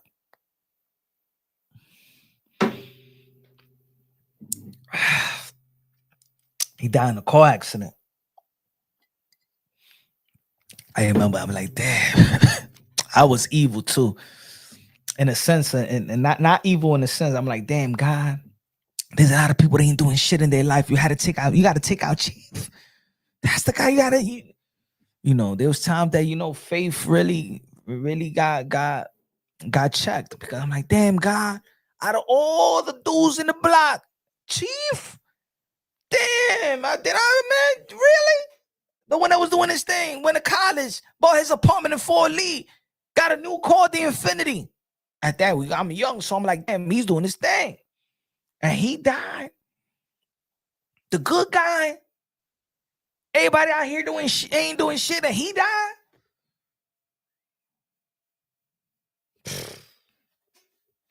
I said, man, I think about death. I thought about death every day after that. That mean the good die young. Good looking out fight. Taurus season, Sarah, let's go. But anyway, I don't want to go to the sad story because there's a lot of good stories. It's a lot of good stories. You know what I'm saying? It's a lot of good stories. Thank you. I appreciate you, man. I appreciate that. Shot. I just want this platform. I just want you to know, for the people that's new to the platform, is that this platform is just not about boxing. I know it's a boxing channel, but it's boxing translates to life itself. You know what I'm saying? We can talk about anything. If anybody want to open up about anything, because y'all can open about anything. I think this could be therapeutic. This is, you know what I'm saying? Any mother that's going through relations, parenthood, any father that's going through it. Because I know there's a lot of fathers that go through it that don't want to talk about it or whatever. I've been through that. You know what I'm saying? Substance abuse. If anybody, I know I chop it up with a couple heads. I ain't gonna say their name. They got a little substance abuse, and I'm like, yo, bro, I'm there for you. You know what I'm saying? Like, for real. Folks, I come from the crack era. So people strung out on drugs, they're I'm not gonna say regular humans, but I gotta how you say it, like a soft spot. Because people be looking at drug addicts like they're bad, or the people make fun of them. Nah, they just dealing with something, man. That's why shout out to Delonte West. If y'all look at me on Instagram, I be shouting Delonte West. I be commenting on Delonte West. Let's go, Delonte West. You know what I'm saying? People look at drug addicts like they bad people. They not bad people. They just going through substance abuse. They just going through some problems. You know what I'm saying? They just hooked on something, but they not bad. And if they do something, like they just trying to survive, you know? They just trying to survive, you know? Drugs out here is weird, it's bad, man. You know? Do you have a portrait tatted of your beloved grandma? Of course. Of course. I got it on my leg. If any, I think the only I never showed it. I got it on my leg, yeah. And it says, "Tú quieres que yo sea malo?" Because I used to be what I used to tell my grandmother when I was young, when I wanted stuff. So my thing, look, so this is a saying with my grandmother and me. So I used to go to places, like we'll walk into places and stuff like that. And if I see a toy or whatever, I want the toy. I'm like, I was that kid. Like, give me the toy, and I do a show. And I used to tell my grandmother, "Hey, you gonna buy me that? Do you want me to be bad? Do you want me to be bad? ¿Tú quieres que yo sea malo?" So I got my grandmother's portrait on my leg, and it says, "Tú quieres que yo sea malo." And she used to tell that story till she died. Every time there's somebody over, every time and I'm there, she tells that story constantly. You know what I'm saying? There was one time we was in a cab and I found some coke. And she sold it right back to the coke man. She like, yo, you found some coke. She sold it. Hey, I found coke. I don't know what it was. I don't know how much was the amount. My grandmother sold it right back to the coke man. Yo. Oh man, I got too many stories. Oh hell yeah, man. She meant a lot.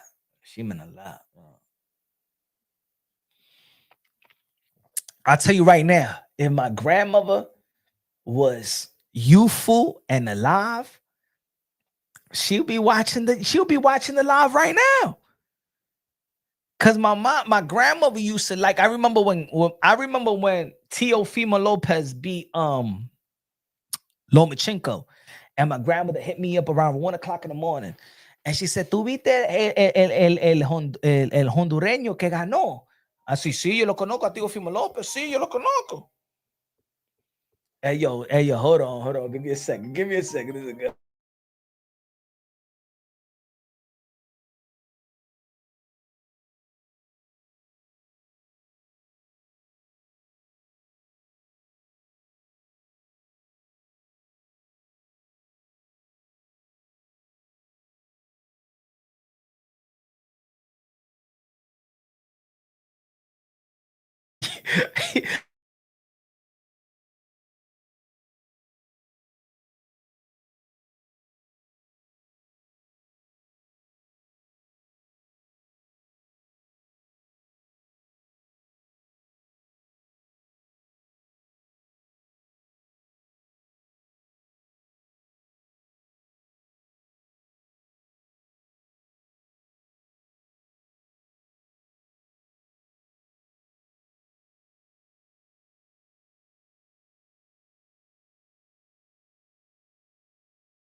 My fault. I was on mute. But shout out, yeah, I want to go to a Bad Bunny concert though. And shout out to my guy. Boo Boo. Boo was like, yo, Boo was in DR. And he like, yo, Punch, come to DR right now. I got you. Yo, we in a Bad Bunny concert. Shout out to my brother Boo Boo, bro. Yeah, man. I know y'all be hating on my guy, but my guy is one of the realest dudes, man. One of the realest dudes. And I think me and him was going through the same thing. Because his mother passed away. Rest in peace, Demetrius Andrade's mom. I remember his mother passed away, man. That year was, man, I felt sorry for that guy, man. I don't know how he was going to training camp, man. He was going to training camp. Yo, it was one day. Shout out to Demetrius Andrade. I know some of y'all don't understand because, but it was one time he's about to go training and stuff like that, and yo, he broke down. Like I'm like, I said, yo, I don't know how you prepared yourself for the David Benavidez fight. You know what I'm saying? Because he was grieving. His mom passed away around before heading to training camp. He didn't need to take that fight. I don't think he was mentally. I think that he went out there to take his frustration out. Like he needed a fight, and I think that's why he went out there. If you watch the David Benavidez fight, Demetrius Andrade, he went like Demetrius Andrade. He uses his legs. He went out there he went to fight David Benavidez. He wasn't even trying to box him. He went to fight him. You know what I'm saying? And I think that he just needed to be in the gym. And I think he went out there. And after the fight, he was like, yo, I feel good. He felt he let it all out. He lost, but I think a lot of people don't understand his mentality going into the fight. He said he let it all out. It wasn't even about winning the fight. It was he just needed a fight. And I think that's why he went all out, like trying to knock out David Benavidez, throwing combinations and stuff like that. You know. But it was tough, man. It was tough. It was tough because his mom was on life support and she was on a coma. So he had to go train. Demetrius was going to training camp. After training, in the mini camp, after training, he will go to the hospital while his mother was in a coma. Then the next day he'll go to training and go and to make the decision to pull the plug.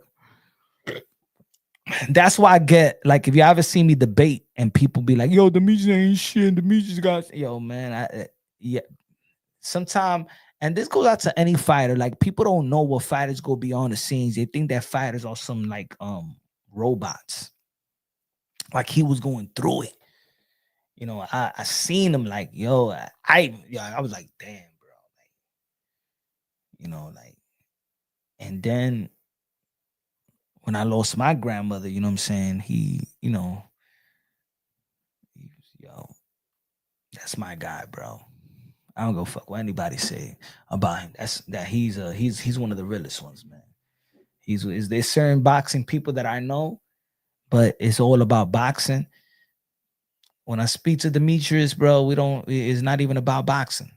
It's about life. You know what I'm saying? I just wish that boxing would have treated him good. I wish that people knew him more than I wish people really knew his story. Like, boxing really fucked him over, bro. And I know that people don't give a fuck. Excuse my language, but that dude been trying to get fights for a long time. Demon on Fight Fury Films. Yo, Punch, what do you think about Teo and Floyd training together? I think that, I think that's great because Floyd Mayweather is Teo's idol. Teo loves Floyd Mayweather. You know what I'm saying? So that's a good that's a good look for Teo. You know, I think, Fight Fury Films, look, when it comes to Teo, ain't about the physical. Anything about Teo, if you see it's about mental. If Teo is mentally right, to be honest, and I know that people ain't gonna feel what I'm about to say because they seen the fight with him, Shakur Stevenson.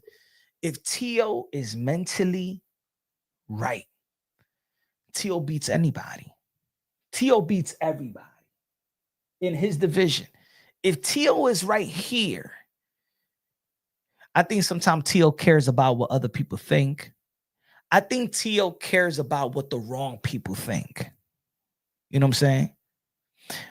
And also, I think that Teo, which is by default as well, I think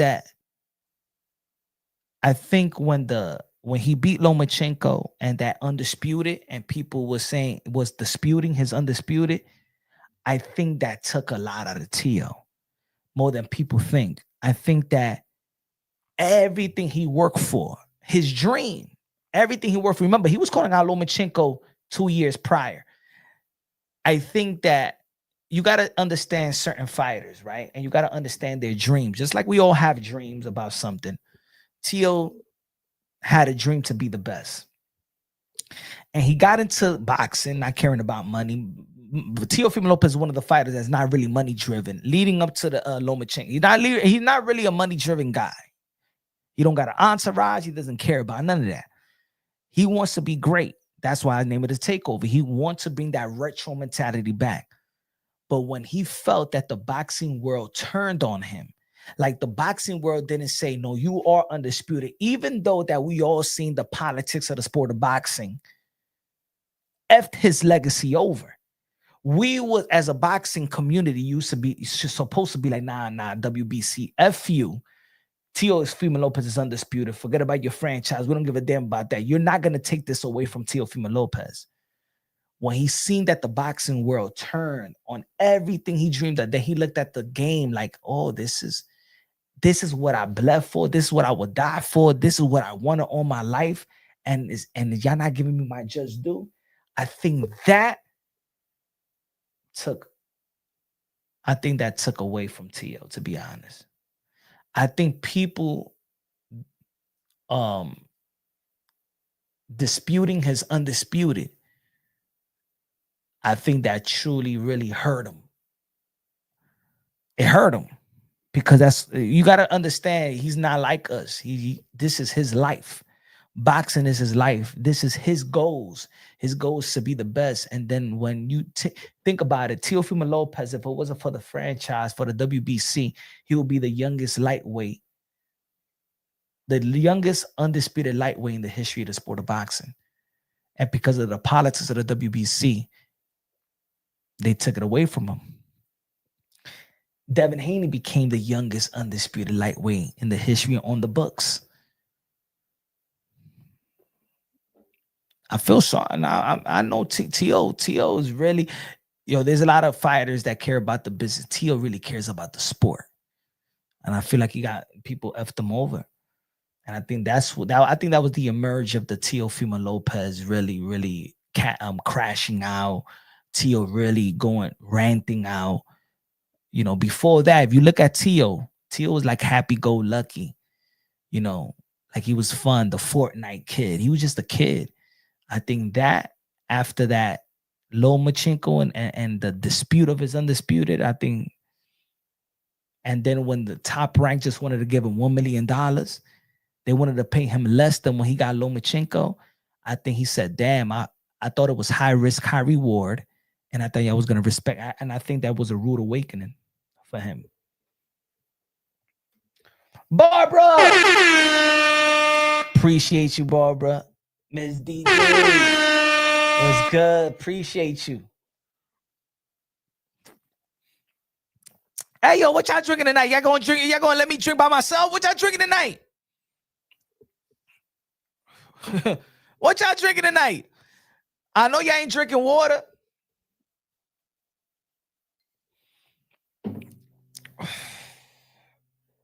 Oh, hold on. Let me get my guy.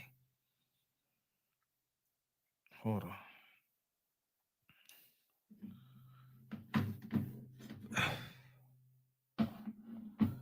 Feliz cumpleaños. Gracias. What's the other? Let's stick to a topic now. So what y'all want to talk about right now? What y'all want me to talk about right now? Man on Fire got red wine. I was going to get red wine. I'm like, nah, man. To be honest, I haven't had whiskey in a long time. I stick to like tequila. Like tequila has been my go-to drink if I go wild, like tequila and club soda. Casamigos. Yeah, we got tequila. We got tequila on deck. We got for Clarissa Shields. Look what we got today. We drinking. Clarissa, we drinking Remy today. Clarissa, we drinking Remy today, okay? Papoose is drinking Remy too, all right?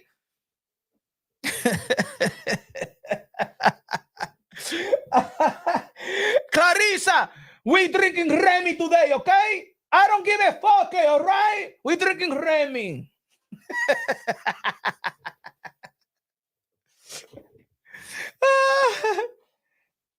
I wrote this song for you. Get the hell out of here. We don't give a damn about that song. Huh? We love Clarissa. No. She tried to sue me. Hey, yo, people be like, hey, yo, the thing is, they don't know the timetables. They don't know the time. Oh, yo, Punch, why are you talking about Clarissa? Hey, yo, Clarissa Shields said on my channel that she's going to sue me. Huh? Where's the damn papers? I'm waiting on it, Clarissa. Huh? Fea. Malagradecida, malparida. Huh? Clarissa Shields, yeah, you say you're going to sue me. I want the papers today. Let's go. I want your papers. And yo, if you want the link, I'll send you the link. I want to interview right now. I want to speak to you. And tell that gigolo upstairs that I want to talk to him too. Because it's because of him. He's making you look stupid out here. No. You a clown in boxing. You a clown how you dress. You a clown how you look. You clown how you sing. Yeah. No, nah, yo te pa ella ahora. Oh, yo, Punch. No. She's like, she's gonna sue me. She should never talk about Punch like that. She should have never talk about me like that. Because when I was praising her, and I was fighting other media folks when they was calling her disgusting woman, she didn't come to my channel and say, yo, thank you, Punch. Thank you for showing love to women boxing and stuff like that. No. Oh, now you want to come over here and talk. As a matter of fact, when you pay attention to me, it's because I was calling Amanda Serrano, the greatest of all time, the most entertaining fighter and stuff like that. No, that's cap. No, it's not cap. You don't knock out nobody. You got 3 knockouts. I don't give a damn. Ahora vamos a aprender. Today we drinking today, Clarissa. All right? Happy birthday, Blanca. Look at that. Con los 5 pesos with the $5 super size Chari Pariqueya comprar snap or a pizza. Say happy birthday, Punch. Not much, but I want to know I appreciate your work as a pro woman boxer. May you always bless. Thank you. All the time. Everybody that's familiar with the channel always praising women boxing. Always praising women boxing. No, but Clarissa, no. She don't like it. She don't like Amanda. She don't like Alicia. She don't like a Katie. She don't like a nobody. Let me see if I have it right here. Where is it at? Damn, I took it out. No, she got a Ripeki me, all right? She got a Ripeki the Punsh Drunk Boxing right here. She got a Ripeki Punsh Drunk. Yo, what happened?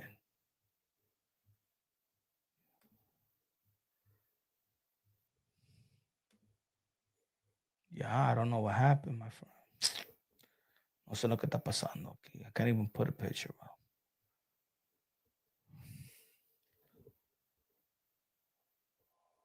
No, my people. No, well, the people that's coming new to the channel and say, yo, Punch, why are you talking about Clarissa? No, she don't respect me. She don't respect the work. He said, Nika talk about Clarissa every day. I don't care, my friend. You have a problem? I'll talk about Clarissa every day if I have to. ¿Qué me importa a mí, my friend? Oh, you talk about Clarissa every day. I talk about Clarissa every day. You got to look at your face every day. I'd rather talk about Clarissa than look at you every day. Dike man. You talk about Clarissa every day. You got to look at yourself every day. That's worse.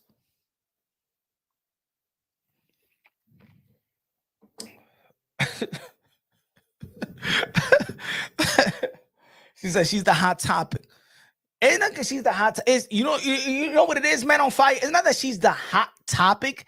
It's that she's out there every time. She crashes out every time. If Shakur Stevenson will crash out every time, if Devin Haney will crash out every time, we'll be talking about them. When Ryan Garcia, put it this way, when Ryan Garcia was doing the Twitter space, right, and he was crashing out, we talked about Ryan Garcia. This ain't new. This ain't new that we talk about boxers. The other day, we seen Adrien Broner be crashing out. People talking about Adrien Broner right now, right? Drinking every day. People talking about him every day. But Clarissa Shields is crashing out. And we got to talk about it. because we got to help her. We got to help her. That's what we're doing in Punch Drunk Boxing. We helping her, but she don't want to listen. But we're going to keep on going because when she does wake up, she's going to be like, yo, Punch, used to get me mad. Used to get me mad what you saying, but it was real. Tu verás, you're going to see. Hey, yo, Papu. Hey, yo, Clarissa, when Papu see the gigolo upstairs, pull the plugs on you, you're going to say, damn, Punch Drunk Boxing, I should have listened to you. You caramel skin, your chipped tooth, peanut head looking tattoo face in the face. I should have listened to you. I am telling you, bro, you getting played out. But forget it. Now you're the laughing stock, and I'm going to laugh. Because you didn't want to listen. You want to sue.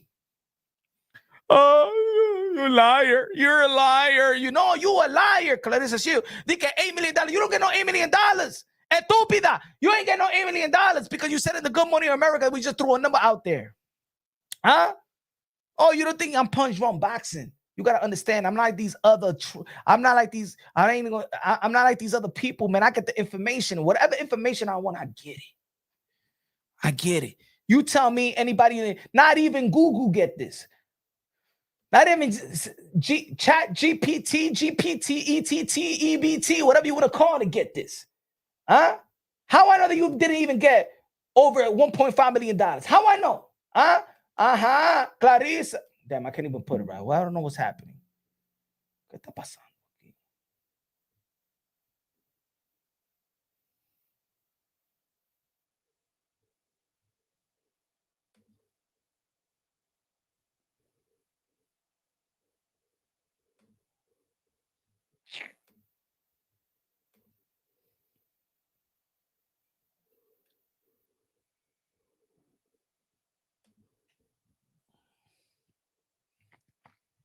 Okay, I'm back.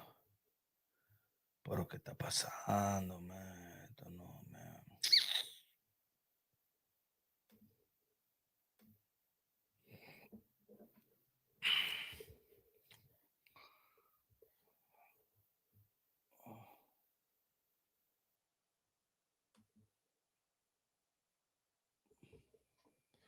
He said, yo, happy. Thank you. Thank you, my friend, my brothers. No, I gotta say the truth. I'm not like these. Hey, yo, I'm gonna tell you the truth. I'm gonna tell you the truth, folks. There's other people right now. There's other people. There's other content creators. They don't care about women boxing. I care about women boxing. My archive speak for itself. There's other people that just capitalizing off the algorithm, capitalizing off the topic. No, you know what I mean? No Punch Drunk Boxing. No, I've been talking about Clarissa Shields since the beginning. There's only 2 channels in this YouTube community that talk about women boxing. It's Punch Drunk Boxing and Ring IQ. Nobody talk about women boxing. Anybody you hear in boxing, they can talk about Clarissa Shields. They don't care about it. They don't care about the situation. Now they taking advantage. But me, I've been talking about Clarissa Shields and debating media people about Clarissa Shields. When they was calling a disgusting woman when her brother knocked out the old man, the 72-year-old old man in one of the press conferences, and they suspended the fight and postponed the fight. Ain't nobody was talking about that. Over here, Punch Drunk Boxing, Clarissa Shields versus the Care. We bought the pay-per-view on Fight app. Who got the Fight app? Punch Drunk Boxing got it. Me, no point. Hey, yo. But then when Clarissa Shields started hating on her supporters, because every time you give something constructed, this is the problem with Clarissa Shields, and I said it before. She doesn't like you giving props to other people. It's not about you hating her. It's not about you critiquing her. It's not about you giving criticism or constructive criticism towards her. It's that she don't want you to give. She don't like when people praise Alicia Baumgartner, that she's an entertaining fighter. Ita buena.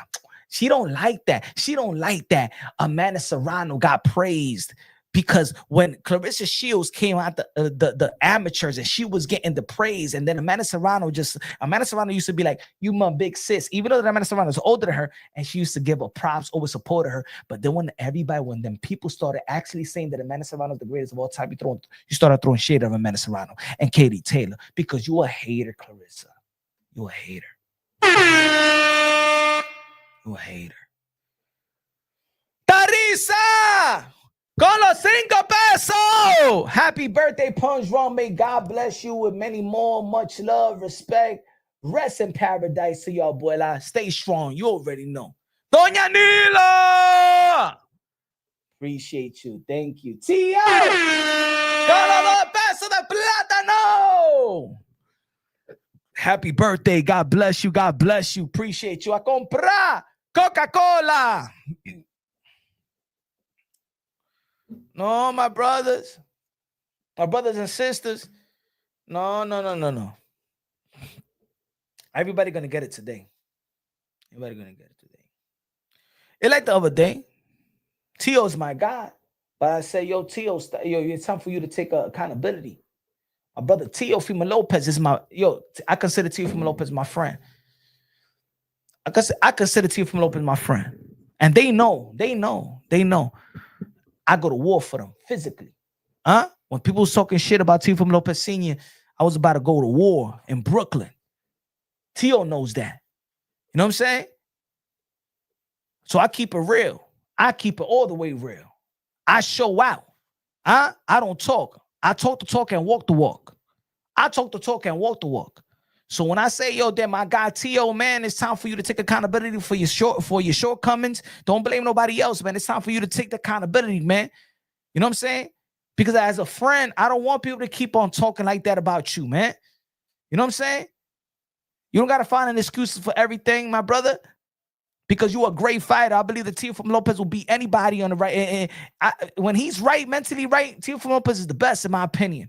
But I also got to be real, because I know a lot of fighters in this position, man. They got a lot of yes, man. They got a lot of people that pop their ass pimples and stuff like that. Not pun. I'm gonna tell you the truth. You know what I'm saying? And maybe you're not, man. People sometimes they're not gonna understand the truth now, but later they're gonna understand, because I seen it with my own eyes. I seen fighters when they win, everybody there. And I see when fighters, when they lose, you cut that shit at 80%. 80%.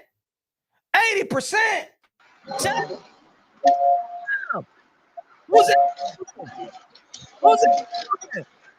Can you hear me, bro? I hear you loud and clear. 2020 trainer of the year. I hear you loud and clear. 2020 trainer of the year.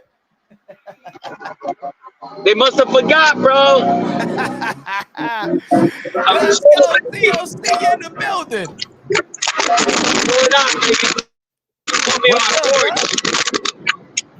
Chilling, man. I've been trying to get on for a while, bro. I've been trying to get on for a while. What's good? You looking right? You looking healthy? You looking right? You looking ready to go? What's good? I can't wait, bro. Es mi cumpleaños hoy. Es mi cumpleaños. Yeah, man. That's why I'm calling you, man. Happy birthday. Thank you, man. Appreciate you, brother. You know. Yo, if I had to come back, I had to come back for your birthday, bro.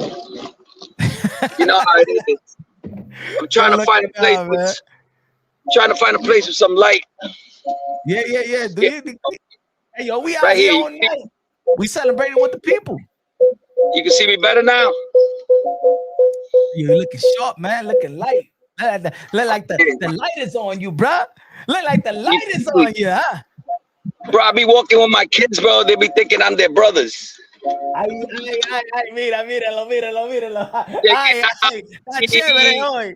Hell yeah, feeling nice, baby. You already know. You know I can get a 25-year-old if I want to. Hey, yo, Tio Senior in the building. Yo, we got to bring it back, bro. You know how it is. Hey, you know? Man. Hey, yo. We the best entertainer in the business. Let's go. Always been. Always been. Yo, how's everything, man? Bro, life has been treating us really good. My son is nice and healthy, you know. Nine for better things now, and we're just coming back. I think we'll be back real soon. That's what's up, man. We already did a deal, and let's see what happens. When you think they're gonna announce it? They're gonna announce it soon? Yeah, I think about like maybe next week. You know, Monday, Tuesday. You know, we don't know yet, but I think it might be in September. You know, but we're reaching out for somebody out there that wants to take the challenge. You know. All right. You know, All right. but Are we gonna we see have- that? Are we gonna see the takeover? The takeover. Not what we seen last time, but the takeover. Are we gonna see the takeover? You know, anybody that thinks I was my son in that last fight, they must be out of their minds. You know what I'm saying? Uh-huh. I mean, you was one of the first guys that came up to me and told me that, you know, what the fuck happened, you know? I mean, when have you seen my son fight a southpaw to the right all night? You know? Yo, and especially not slipping, not doing his, you know, what got him up there, you know? Bro, or his tricks, you know, or his tricks. Your son always loves fighting southpaw. He's more comfortable fighting southpaw than orthodox. He never lost to a southpaw fighter. To succeed, Never. To succeed, not in the amateurs, not in the pros. Not in the amateurs, not in the pros. You know, he wasn't mentally there, bro, and a lot of people know that. I mean, the people that really know my son, they know that he wasn't mentally in that fight. They got to him mentally. You know, I really don't know what happened because I was really confused. I mean, we had a game plan. I mean, bro, I know how to beat guys like Shakur because all they do is just stay in the back and start touching you. You know what I'm saying? When you come in, we already had a plan for that. You know, stepping out with a double jab, not trying to get hit with that jab. And it was already planned, man. We sparred with the best Cubans out here in Miami. He couldn't even get touched. So it was just crazy to see what had just unfolded. You know, I got some theories out there that I'm thinking about because he won't tell me nothing, you know, because he knows I'm crazy. But I believe somebody got to his head before that fight. That's what I believe. You know, I don't know if they threatened him. I don't know what the fuck they did to him, bro. But, you know, it was just fucking crazy. I was bugging out. I haven't seen that fight. I don't even want to see it. I seen 5 minutes of it. Not even, like maybe 30 seconds of it. And I already know that's not my son. I already know he's letting him hit him all night. You know, even Shakur said, you know, what's weird is that he wouldn't let me knock him out. Of course, he's not going to let you knock him out because he let you hit him.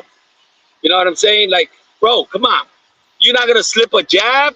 My son never gets hit with the same punch, bro. You know, like all night. Come on.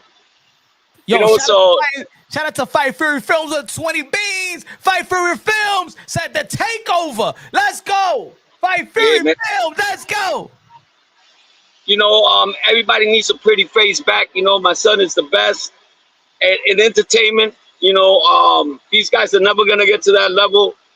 And I said this about 6 years ago. You know, when he starts moving up in the weight divisions, it's going to be easier for him. Because I seen a 13-year-old beat up old man, you know what I'm saying? Grown man. Hey, yo, not old man, you know, and way bigger than him. You know, you seen that sparring with Tank when he was only 15. He was a baby. But Tank was supposed to take it easy on him because Tank is 3 years older than him. And Tank already had 6-0. He was 6 knockouts. And, he was already a pro when he sparred my son. Hey, and, you know, some boxers, nobody could touch him. Yo, you know, I was out there, right?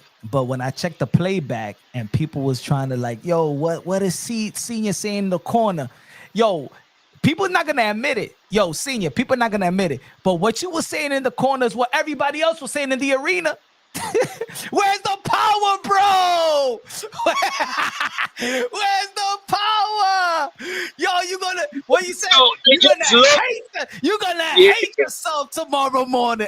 It looked like he didn't want to hurt him. It just looked like what hurt him. You know what he told me at the end of the fight? You know, when I saw him after when we went after the fight and we met up, you know, you was there. Yeah. And the first thing he told me, Dad, I felt him like a little kid. That's what he told me. And I said, man, I know, bro. I know I don't know what fucking happened to you, but I don't know what. If somebody fucking threatened your ass or what the fuck happened in that fight, bro. I don't know what the fuck happened. He don't want to tell me, but that was not my son in that fight. Nah, and everybody knows my son is a slick fighter. Yeah, it was nothing. It was nothing like the way that he performed versus Barbosa. No. Barbosa, it was like beautiful. No. It was like, bro, the whole plan was to our boxers kid, stay in the outside and box him. From the beginning, he just was going in, and then getting punished. Like not only he had to lose, he had to get punished. You know, and one day, you know, maybe when he gets to be like 40 something or whatever, he's not fighting no more, he'll tell me the truth. Yo, but so you know, when have you gonna see Shakur come right at you in the first fucking round? Nah, that was weird. That was a weird fight. It was a weird Exactly. fight. Yo, You what know, you think about what you think about your Floyd Mayweather working? That's crazy, man. My That's son, like a dream come true. That's like a dream come true for your son. I know, because that was his idol, you know. And I tell everybody, you know, in this planet, like, you know what I'm saying, everybody forgot what they do their job for. It's not for the money, it's not for the girls, it's not for the, you know, for the glory. It's for you to be a role model. And you know what I'm saying? Like that's why we fought Lomachenko for $1 million. You know, because I told myself, we get him now, we're never gonna get him. When nobody wanted him. You know what I'm saying? We take all the risky fights. We always have. You know what I'm saying? My son is not going to go out there and knock a nobody out and get famous for it. He would have been 25-0, you know, knocking out bums. You know, but you know, that's not our motto. What we try to accomplish in this planet is to show the youngest kids that they don't have to go to that corner and sell a nickel dime or sell, you know, some white or whatever it is, because you have a role model that you can become. You know what I'm saying? My son came from nothing. We came from nothing, bro.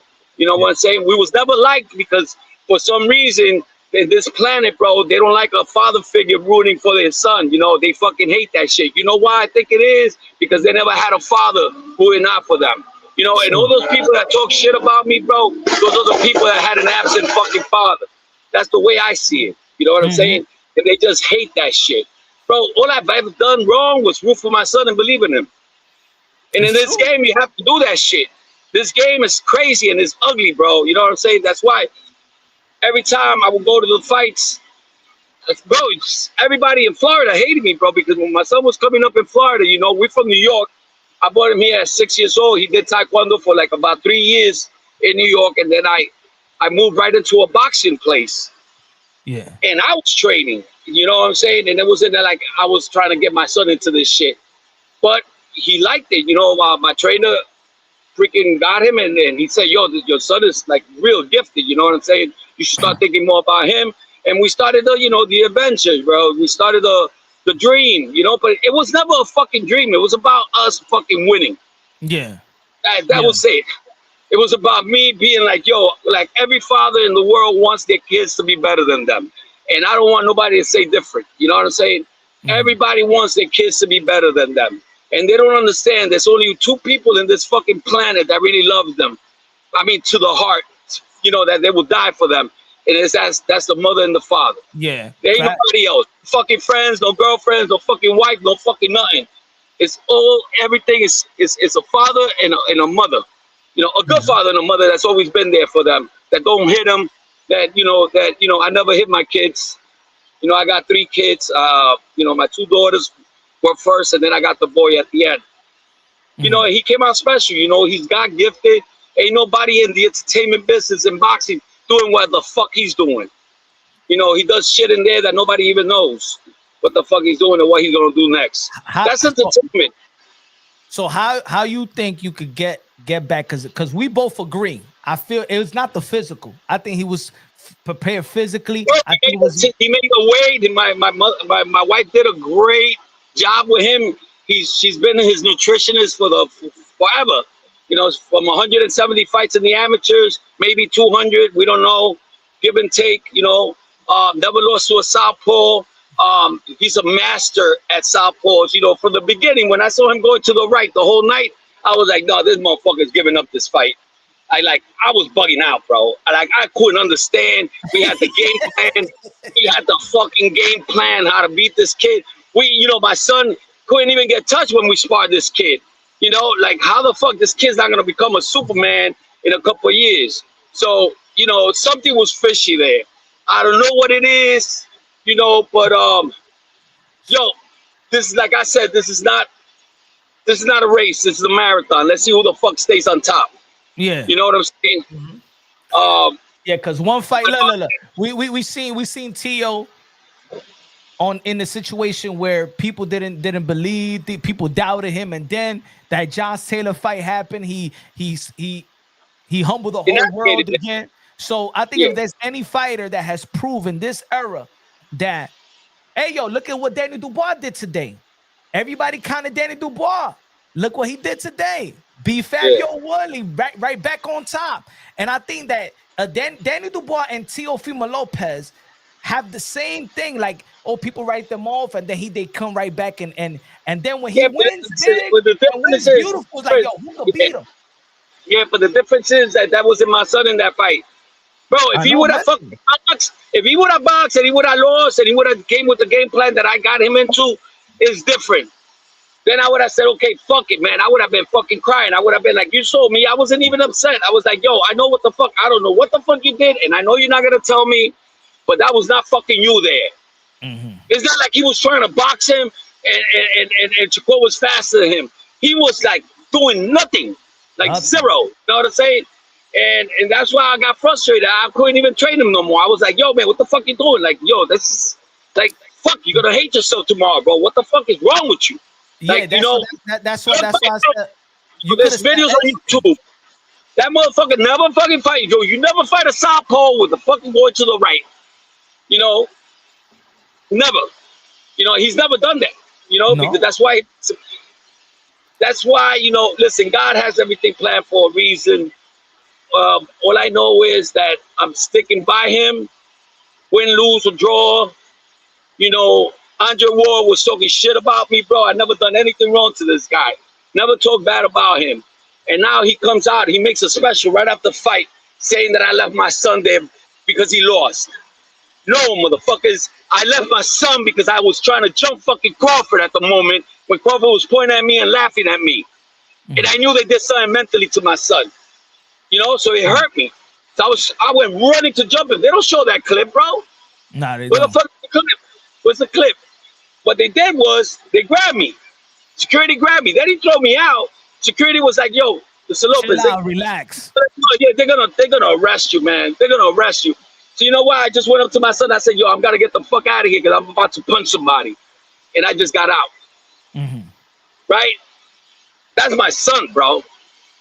And I know that wasn't him. Yeah. In there. And somebody fucked with his head. You know, he's not from the streets. You know, I never let my kids go to the streets, bro. And that's how every parent should be. You know, like, you gotta better yourselves. You know what I'm saying? I've been in the streets since I was like fucking 7, 8 years old, you know? And it's not a good rap, you know what I'm saying? But it taught me how to be strong and how to take care of my kids and not let them go through what I went through because I wanted to be better. You know, that's where a role model comes from. We don't want to be gangsters. We don't want to say, oh, I'm going to mess this guy up or whatever it is. But in the heat of the moment, when you feel like they hurt your kid, you're going to do what I try to do. True. You know, I got no beef with nobody. You know, never in my life. That's why I'm still alive, bro. I'm 57 and I'm still alive because I've always been nice to everybody. I don't mess with nobody that doesn't mess with me. I don't mention families like other people do. Yeah. You know, like Crawford saying, fuck the fucking Lopez family. Like, what the fuck have I done to you, bro, for you to curse my family? Yeah. For you to call my daughter bitch. It's on fucking video, bro. Yeah. You know, what kind of a role model are you going to be doing that?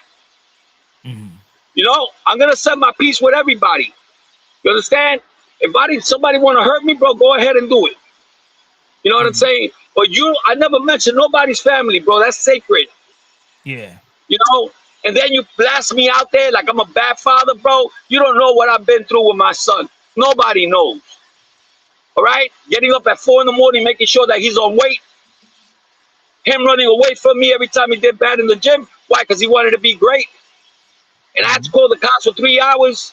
Gave up on him so many times. And he would beg me to come back. You know? I've been a hustler all my life, bro. I don't need no money.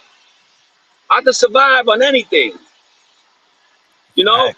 When people say that, you know, oh, he probably fucking had his son into box. No, my son always wanted it. It was never me. Yeah. You know, I was only there for him because I had to be there for him. Sometimes I didn't want to, because I was always saying, nah, man, he has a bad sparring, he's gonna run away. Yeah. You know, there was a guy, the trainer, that told me, yo, listen, you know why he runs away all the time? Because he fucking wants to be better. He wants to be a champ. He's too hard on himself. That kid's gonna be a champ. That's what they will tell me. So, like a good father I am, I'm not gonna say no, even though it will hurt me, and I'll be crying in the corners. He'll be like, yo, then later on, like when we was 18 or 19, he told me, he was like, yo, Dad, I was always like right there watching you. Yeah. You know, it hurts. It hurts, man. You think I want all this. You think he's I still want all this hate to stop. All this hate's gotta stop, bro. Let the best beat the best. Nobody involved. Let it only be uno a uno in the fucking ring, and everybody stop fucking with people's fucking mental. You saw what they did to me in the press conference when I didn't show up, saying that I was getting fucked up. Yeah. And that's why I didn't show up. That could have been a good moment for my son to get messed up. You know what I'm saying? But it's great. If they want to win like that, let them win like that. You know, we're going to go up to bigger and better things. All the networks want him. So we're still in a good place, and we're going to keep on going, you know? What do you think you need to do to the next fight? Because it's not the physical. What do you need to do to get his mind right? What do you think I told my son, listen, that shit ain't gonna happen again because I'm gonna be with him 100% from now on. You know what I'm saying? And my son told me, you know what I'm saying, Dad, I can't wait to get back in there. You know, I'm gonna show everybody who I am, and we're not going in for no easy fight. You know what I'm saying? We never done that. You know, unless these people don't want to fight us. Yeah. You know, but yo, you're gonna see special like you always see special. You know, my son can't lose his talent in one day. Nah. You know? Nah. That's why I knew from the beginning it was mental. I knew in the beginning it was mental. Bro, he's like a cat, and he's just getting better. You know, the training camp went freaking fabulous, bro. It was just all mental, man. I don't know what the fuck happened that night, and I hate myself for it because I should have been in that press conference when I didn't show up. You know, I don't know if that was a breaking point, but all I know is I never left my son in the corner. I mean, after the fight, I just wasn't in a good place, and I even went up to my son. I said, "Yo, man, I just gotta go." I went out to the streets, bro. I wanted to hit everybody, bro. And all of a sudden, I hear all these Hondureños, all these Honduran people outside, bro. They were screaming. They were like, "We love him, we love him. Senior, let's take a picture." I'm like, "Yo, we just fucking lost. Why you want to take a picture with me?" And and they were like, "No, we don't care. We love him. We're gonna follow him no matter what." You know, so you know that calmed me down a lot. You know, because I was out in the streets, and I just went up to the hotel room, packed my shit up, and then we just moved to another hotel where we had the party. You know. Yeah. And that's what I want to clarify for the people that be like, "Oh, he was by himself." Nah, man, people was there for him. Yeah, you know exactly. Mama Lopez, you, the sisters, the family and stuff like that. So the narrative of that he was alone. If he was in medicals, that's one thing. But he was after that night in the hotel in the rooftop. We was there for him. Everybody was there for him. You know exactly, bro.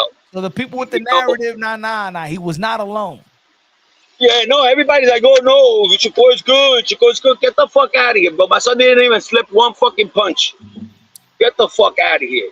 You know what I'm saying? Would you like to get that fight back in the future? Yeah, we're gonna get that shit back. But this time I'm gonna be with my son back to back, no matter what the fuck happens. You know? And everybody's gonna see. Bro, let me tell you, man. My son never had a fight where people just walk the fuck out. You know what I'm saying? You know what I'm saying? So that shit gonna follow you, but no matter what. I know what I got, and it's called entertainment. And that's all that matters. You know what I'm saying? It's not about the old no more, bro. Because we take risks. He's the only kid with the best he had the best fucking resume out there. You know, for the kid that never fought nobody and was going on 4-1 odds against my son. All right? My son is not even in the pound for pound list. You know what I'm saying? That fucks with your fucking head, bro. You know, it does. Those are things that fuck with your head because, oh, man, they're not recognizing me. But that's why I told myself, fuck what they don't not recognize, bro. Let's just beat whoever the fuck is in front of us. You know, and then what do you think about this? There was two names, right, that your son really wanted in his career. It was Loma, and leading up to the Loma fight, y'all was calling out Josh Taylor. You think that Teo is the type of fighter that, because he wasn't calling out Shakur.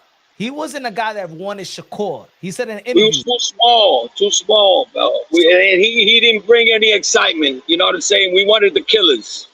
You know, at that time it was Shakur. It was Josh Taylor because he was undisputed, and it was Loma because he had the 3 belts. So that's it's who's the, so we knowing that when you and your son wants a fighter, y'all prepare for y'all ready for a fighter. Who's that fighter that y'all want to fight that's gonna get you to where you feel y'all need to be? Who's that fighter right now? I mean, from the 147 weight division, I don't see nobody beating him, man. I don't know, bro. Like, for real. Like, I'm not a fan of no fighters. You know, my number one fighter is my son, you know, and I'm not being prejudiced. It's just that he's the only entertainer out there, you know, that excites me. You know, who do you want? Because who do y'all want right now? Who do y'all want? Because I know when you say y'all want this fighter right now, I know that's the fighter that be like, oh, when the TOs call out a fighter. I hope Rolly takes a fight. I hope Devin takes a fight. I hope each and every one of them takes a fight. You know, my son fights anybody, bro. Come on, man. When Loma was like Lomachenko, bro, we froze him for like 8-9 rounds.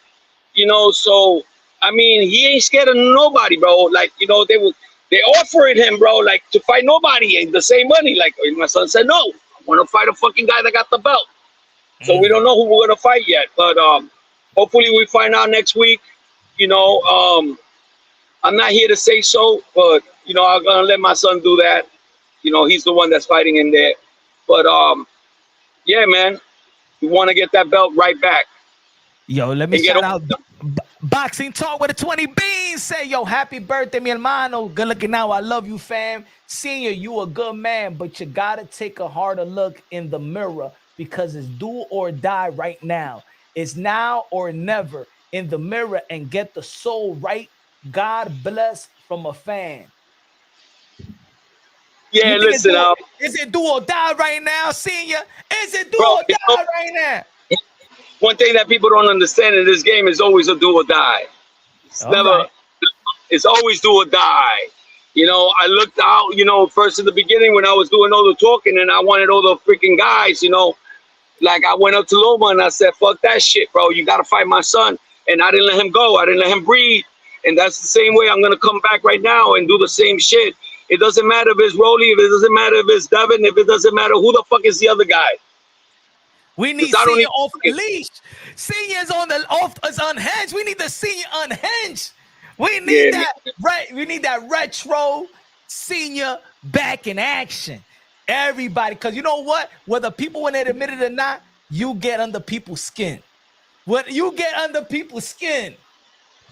Yeah, but you know what? I don't do it intentionally, man. It's just the type of way that I talk. And I mean, I say the fucking truth all the fucking time. And anybody motherfucker that thinks that was my son in that ring, they out of their fucking minds. You know what I'm saying? But the good thing about it, you know, I always say that when you're true and you acknowledge what was the issue, y'all go back to the drawing board and it's all good. You're not. You're saying the right thing. You're saying, you know, that is mental. Now, my son wasn't right that fight, and he got to get right that fight mentally. And it's easy to get back to the drawing board. You're being real about it. You're not having no excuse. Bro, the only person that's perfect in this fucking, I mean, in this world, and not only this world, but everywhere that there's existence is God, right? You're gonna have a fuck up. It's like you can't be perfect. You know what I'm saying? This fuck up that night was he was mentally not in that fight, bro. He wasn't even looking at me. Look at the fucking corner. I'm talking to him. He's looking that way. You know what I'm saying? That's when I realized I was like, what the fuck? And then I see him running to the right all the time. Like he was there to get hit. Like, here, hit me. And then there's a fucking video, and not only that, because every time that I fucking like training my son, every time he pulls out, double jab, always, he was pulling out with his hands down, you know, and that just gave it up right there, you know, like I was like, bro, we worked on that because fucking Crawford, there's a video of Crawford when he's training fucking, because the whole world trained fucking Shakur for this fight, right? You know, and it's true, and I don't want to mention names, but everybody knows, right? So the thing is that when you have all these people, right, when you fight a fighter, Crawford is on video telling Shakur, when the motherfucker pull back, hit that motherfucker with the jab. Yeah, I don't know if you've seen that video. No, I haven't seen that video. But we all know who's in the corner. Well, he's saying that right before the fight. But we already know that. Like I tell my son, every time you pull out from any combination, pull out with the double jab, go under, slip back. You know what I'm saying? Like all the shit that we already know how to do. The whole night he was just still in, back with his face up. You could hit my son maybe once or twice with the same jab, but you ain't gonna hit him no more. Shout out to Fight Fury Films. He said Theo Senior is the realest and always say what he feels. Shout out to Fight Fury Films. You talking to 2020 Trainer of the Year? He ain't 2020 Trainer of the Year for no reason, huh? He ain't 2020. Yeah. Hey yo, what we gonna see 2026, 2027 Trainer of the Year? Yo, I'm fighting for that, bro. I think that my son already learned his lesson. I think that he gave that fight. I know he did. Was his reasons. I don't know what the fuck it was. It was some crazy shit, but I don't know what it was. But he'll let me know one day. The thing is that there ain't nobody entertaining like he is, right? So we coming back major. I don't want to say anything else because I'm gonna fucking blabber everything out. But I ain't making no $100 million deals. All right, like they saying out there, you know. Devin Haney got $100 million. Bro, good for them, bro. Awesome. Hey, yo, put it this way. You know what I said earlier? Hey, everybody gonna make $100 million if your next fight is gonna be Teo, then gonna be Shakur, then gonna be Tank, then gonna be Ryan, then gonna be hey yo, $100 million, yeah. You know what it hurt. What I didn't like about what Shakur said, there was never 4 kings. What the fuck have you fucking done for fucking you say that? You know what I'm saying? My son is the most accomplished fighter out there before he even fought this guy. You know, and I think he still is, you know, because he takes risks. And people forgot about that shit, you know. Well, put it this for him way. to say that my son was never top, the greatest, like the greatest for or whatever it is, that's fucking hate, bro. That's real hate right there. Put it this way. Well, hold on. Let me say, Christian with the 20 beans. Good looking out. He said, "Happy birthday, Punch Teo Senior. Let me get." I told everybody. Everybody, motherfuckers. Shout out to Christian. Yo, we're gonna hear that again. You know? But put it this way. Like I'm piggyback what you're saying. When we put it this way, when we talk about the 4 kings, who gets the most props? My son does. No. I mean, Tank. No. Back in the days. Back in the days. Back in the days. Roberto It was Durant, my right? Oh, you're talking about the 4 kings, yeah. Roberto Durant, yeah. You know why? Even if he lost, because he took all the risks. He took all the risks. You know, that's cool. Latinos do that. You know, I hit up Mexico for doing that shit. Mexicans are the same. You know, all the Latinos are the same. You know, we want everything. We ain't scared of fighting nobody. Because, you know, I even told my son, bro, where the fuck are we going to be in this game if you ain't good? Let's just do it. And look at the merits that we got, you know? You know, now you got all these companies coming in like Super, you know what I'm saying? And Super's doing a great thing because they partnering up with, I don't know, maybe I think with Paramount and Netflix. I might not have it right. Yeah. But that's what we got to do with boxing. We got to take boxing to another level with a lot of viewerships. You know what I'm saying? You got like, 300 million people that watch Netflix, you know, they see this fucking kid doing fucking crazy shit in there. You know, those jumping fucking fly hits that he does, that back hit, you know, the slipping, the moving. And they be like, yo, wait, boxing is not gone yet. Look at this fucking kid. Like, who the fuck is he? You know, and that's what I think. And, you know, everything that comes out of my gut comes true. So what do you think about the SUFA and the SUFA belt? Bro, listen, like I said, I don't give a fuck about social media. I don't give a fuck about haters. I don't give a fuck about guys that, I do give a fuck about my fans because they really truly love us, right? Like Honduras, put him up there, you know, because Honduras was in the house that night. And by the way, for all you fucking haters right now, I'm going to tell you right now, my son broke records for the most sales that they had to open that whole fucking arena. And you guys know that shit was not Shakur. Was all my son.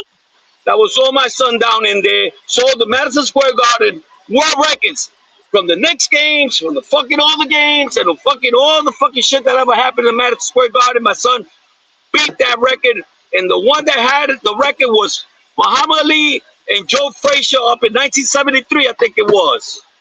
All right, so that's what we're rolling right now, and that's what makes boxing great because it's called entertainment. A lot of people see it as a blood sport. Okay, go ahead, do that if you like that shit. But the thing is entertainment, you know, doing things that nobody's ever seen before.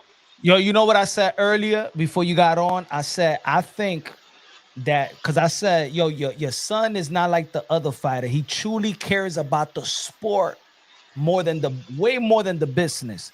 And I think that when you have a dream of being the best and being undisputed, and then you have the politics of the sport of boxing tamper with his legacy when he beat Lomachenko and people wanted to dispute the undisputed.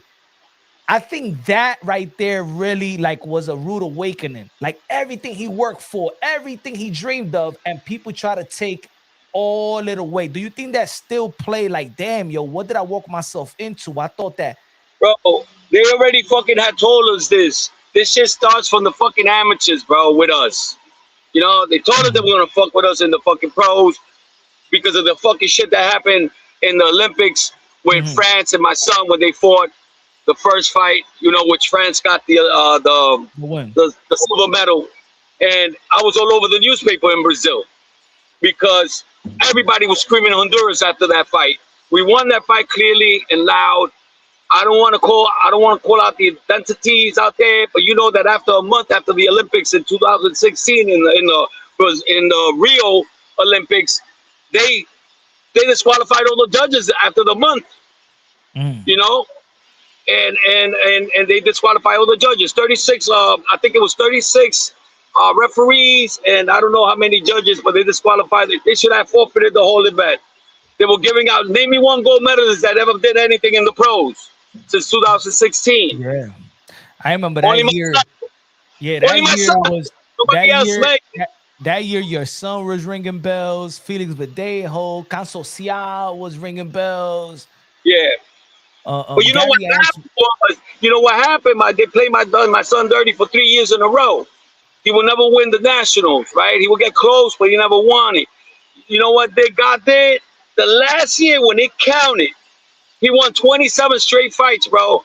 You know, by winning Golden Glove Nationals, by winning Olympic trials, the first Olympic trials, which was the hardest one. It was like about 380 something fighters. He won. Not only did he won that tournament to qualify for the Olympic trials, he won Outstanding Boxer, right? And he beat like the likes of a lot of great fighters that are great now. And the only thing what happened was he wins the Olympic trials, right? And out of the 10 guys that could qualify for Continental to represent the USA in Rio, my son was the only one they took out because of politics. This had never happened since 1904. Like Sugar Ray Leonard went, Muhammad Ali went, Sugar Ray Leonard went, Floyd went, you know, Bernard Hopkins. You could name them all, bro. They did exactly what my son did. It takes 4 years to be #1 in that spot, and my son did it. You know, he's special. So, you know, he ended up fucking fighting for Honduras because we wasn't gonna be second in the USA. Facts. You know, Hey, yo, I get that shit on my own. It was only me and him. By the way. And that's why we need that retro Teo Senior back. We need you in the front line. We need you in the front line, Teo Senior. We don't need you to disappear, stay show. We need you in the front line. Coach. I'm not a great coach, bro. I never said I was a great coach. I just got the gift of God that I can see shit other coaches can't see. That's it. You know what I'm saying? And me and my son bond. You know, we have a bondage between ourselves that it could never be broken, no matter what. Yo, bro, the things that you have done, they're trying to hate on me, saying I left him by himself. He knows what the fuck happened. Hey, yo, you know bro, what I'm saying? Yo, bro, you're an inspiration. I seen you in camp, and I always told you, I say, yo, I wish people see how Teo Senior trains, bro. I want people to really see that you really are an elite, a legit trainer, because I seen you in camp. Remember when you was out here in Jersey, and I'm like, yo, I wish people see that side of you. You know what I'm saying? You know what? They never see that side of you. People bug out when they see me because everything my son is doing in the ring, I don't shut the fuck up for 3 minutes. I'm like, he's doing exactly what I'm telling him to do. From the pullback, go under, slip back, you know, double jab, go under, hit him to the body, whatever the fuck it is. It's just a fucking burst that I got in my mouth that comes out from my stomach, and I just say it to him. You know, I wish that could happen when he fucking fights, because with the fights you can't hear shit. You know. You remember that time? I remember that time after sparring, he's like, yo, that's what it is. I just gotta listen to my dad. I stopped listening to my dad. I just gotta listen to my dad. When he heard that, when y'all was sparring that fucking lightweight, that super middleweight, when you was trying to say go to the body, and he hurt him in the body after the 7th round. I had 9 rounds of sparring, and after that, he's like, yo, that's what it is. I gotta listen to my dad. I gotta listen to my dad. He doesn't understand that this shit was made by God, bro. God made this happen, bro. A lot of people don't understand that feeling. I feel it like that. You know, like what he said, you know, there was something that he said about, I don't want to tell, I'll tell you later, man. But when he came out, that what he saw, you know, and I believe in that shit because we live in a spiritual world, bro. And there's a lot of negative and a lot of hate, you know, when people want to see, like, bro, we're not the bad guys, bro. You calling me the bad guy because I'm sharing out for my son. That's what you're supposed to do, you motherfuckers. Like, that's exactly what you're supposed to do. Take care of your kids, man. You know, look out for them, you know. And the only person that could hate something like, you know, from a parent to a son relationship is a fucking probably somebody never had it. Fact. You know, which should be different. It should be different. Yo, like, man, I wish I had a father like that. Let me get this one. Yo, shout out to Boxing Talk with the $20 super chat. Says, yo, I'm a big fan of you guys, but my concern is that in 5 years, we're going to be talking about his Loma win. I want to be so good that we don't even think about Loma win. The John State win. Let me think. Don't think about Loma no more. It's time to retake over. Retake over. Says Boxing Talk. It's time to retake over. Let's go. It's gonna happen, bro. Like I'm telling you, man, this is the best story because when my son comes from something like this so negative, bro, he's gotta show the world. And he loves to show everybody wrong. You know what I'm saying? That's one thing about this kid. And that's why I'm proud of him. He's like no other kid in this planet. You know what I'm saying? Like people don't understand how hard it is to get to this level. And God has just blessed us so much, man, that he has given me a healthy family. That one thing for fact, like I don't give a damn about nothing else as long as my family is healthy and everybody else is healthy in my family or outside my family. You know, I wish help on everybody. Yo, but for the most part, I'm proud of you, my brother. Hey, you looking like $1 million right now. You be checking me out all the time, bro. I'm riding on my porch, just chilling the fuck out. You know what I'm saying? I'm very proud of you, man. Yo, my brother. You know, I got you in my prayers, bro. Yeah, man. Man, what the fuck you dropped there? Damn, I've dropped my shot, bro. Hold on, I got more. Aguardiente. Espera, me limpia esto.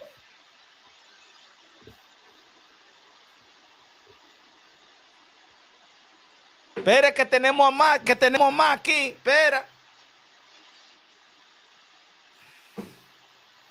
So yeah, man, I'm glad, bro.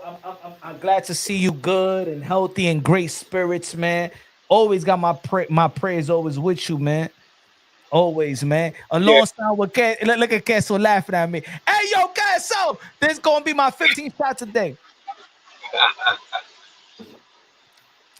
Yo, bless you, Yeah. bro. Like, all I want to say, man, Senior's back. You know, we never left. And entertainment's coming back, man. Like, I know everybody's dying to see my son back again, you know, and we're going to make everybody proud, especially God, you know, because Now, we do. You already made me proud, bro. You know why? Because when Senior's on, everybody I told you, Tio's I on. told you a while back, I said, yo, give me some time, man. Let me get my shit together, and I'll come back and I'll celebrate it with you. You'll be the first one, the exclusive one to have me first. You know what I'm saying? And you deserve it, bro. You was there that night. You've been there every night. We've been in fighting and in the takeover situation here, and we're just gonna keep on taking over, bro. And I see a lot of takeovers out there now, bro, and I don't like it. You see it. You see it. You gotta snatch it right back, bro. You gotta snatch it right back. But you know what it is, and I tell the people the dynamic. Hey, you know what I tell the people? The dynamic of our friendship is you allow me to be real, you real, and I mean, we from New York, so we don't got no hair in our tongue, so it's like, you know what I'm saying? We could be in the same page, be like, hey, yo, I think something, hey, yo, Senior, something was mentally wrong with Tio. And you be like, yo, something is mentally wrong. Like, we in the same page. Ain't no yes, man, no, nothing like that. You know what I'm saying? It's not like other people, other teams that they want to lie to just to enable somebody. But I feel like your son, when his mentor is right, beats everybody. When your son mentor right, he beats everybody. That's what I'm saying, man. You know what it is with him? He just gotta fucking stop listening to the outside. That's why I don't go on social media. I don't do none of that shit because I don't give a fuck. You know what I'm saying? I'm not into that. I mean, I have Instagram, I have all that, Facebook or nothing, but you're never gonna see a post of me. Maybe once every 3 months, but I don't go into social media a lot. And he's too involved with that, but I mean, that's his job. He's got to do that. He's got to stay informed, and he's amazing, man. He just did. I liked it when you was running shit. Fuck that. Exactly. I like when you. Not meaning that he can't run, but I the dynamic when you was in the front line promoting, it just worked. It just because if you look at all your look, put it this way, so every opponent that your son faced, from Josh Taylor to Lomachin, the big fights, right, the mega fight, the Shakur Stevenson. Remember the press conference in New York City? He said, "I want to hear what Senior had to say." It's because you're already in their mind. You're the guy that gets to them. You're the guy. You know what I'm saying? Yeah, but people don't understand that comes natural. That comes with the fighting, with the fight scene. You know, like I say the truth. I say what I feel, and it comes out positive at the long run. I mean, you can't be a negative person and win in this game. This game is really crazy, like you said. It's do or die right now, and that's what this game is all about. You know, it's about you having your fighter in there, and you want the best for your fighter, especially if he's your son. And it goes to another level, right? You know, I will die for my son. And I mean, it hurts me to see him go through the shit that he went with Shakur. And I know that was not him. Wally knows that shit. Everybody fucking knows that shit. They didn't get the best TO. They didn't even get a 2% TO in there. And it would have been better, and it would have been more competitive if my son would have been there. Yo, and, you know, Did you invite Wally, Shakur Stevenson grandfather, for a barbecue? No, I invited his grandpops, you know, but y'all still cool. Bro, that's the way it is. He's got to fight for his grandson. I got to fight for my son, you know. But he just went to another cool. Yes, bro, you're never gonna see me tell fucking Wally, bro, here's your fucking bottle. You know what I'm saying? It's gonna fucking know these motherfuckers were scared. That's a fucking fucked up tactic to do because it's not gonna hurt me, but it might fuck with my son's head. Yeah, You know, yeah. so that's some shitting ass fucking bullshit. You know what they did to my son there all by himself, with Hey, yo, nobody to but defend him. you got it. Hey, but as a person looking outside, the mind games win too. You gotta also Exactly. gotta. I don't blame them for that shit, bro. They did what they had to do. You know what I'm saying? Every tactic in boxing, that's the way it works, you know? You know, when my York got touched fucking Mosley's wife's ass, you know, shit like that does happen and get to people's head. You know, but they knew they fuck with me, they fuck with the best thing that he loved. Yeah, yeah, You know what I'm saying? And they got to him, you know, in that sense, because my son would die for me. yeah. You know, the only thing that in this planet that he loves besides, you know, his wife and everybody else, you know, he has that love for me. And he felt like he had to defend me that night, and I left him by himself. So I blame myself for that shit. You should never leave your kids, especially in a big moment like that, you know, for me not to be there for him. But people don't know what happened that night, and I couldn't make it. I didn't feel good. And it wasn't drinking, you know, that I wasn't drinking. But it doesn't matter. They think that I was drinking, fuck it. It's not against the law to drink. But the thing I gotta say is, Hey, let's get it. Hold on. Let's get a little shotty. Hold on. Ain't against the law. It ain't against the law. hell yeah, baby. But it's beautiful, bro. The game is beautiful, man. We did a sellout, and good things came out of it. You know what I'm saying?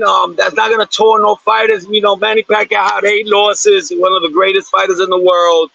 You know what I'm saying? We're not perfect. Only God is perfect. You know, besides Floyd Mayweather, but you know that's another story there. But you know, but we gotta understand that nobody's perfect. He's going through some bad things too right now.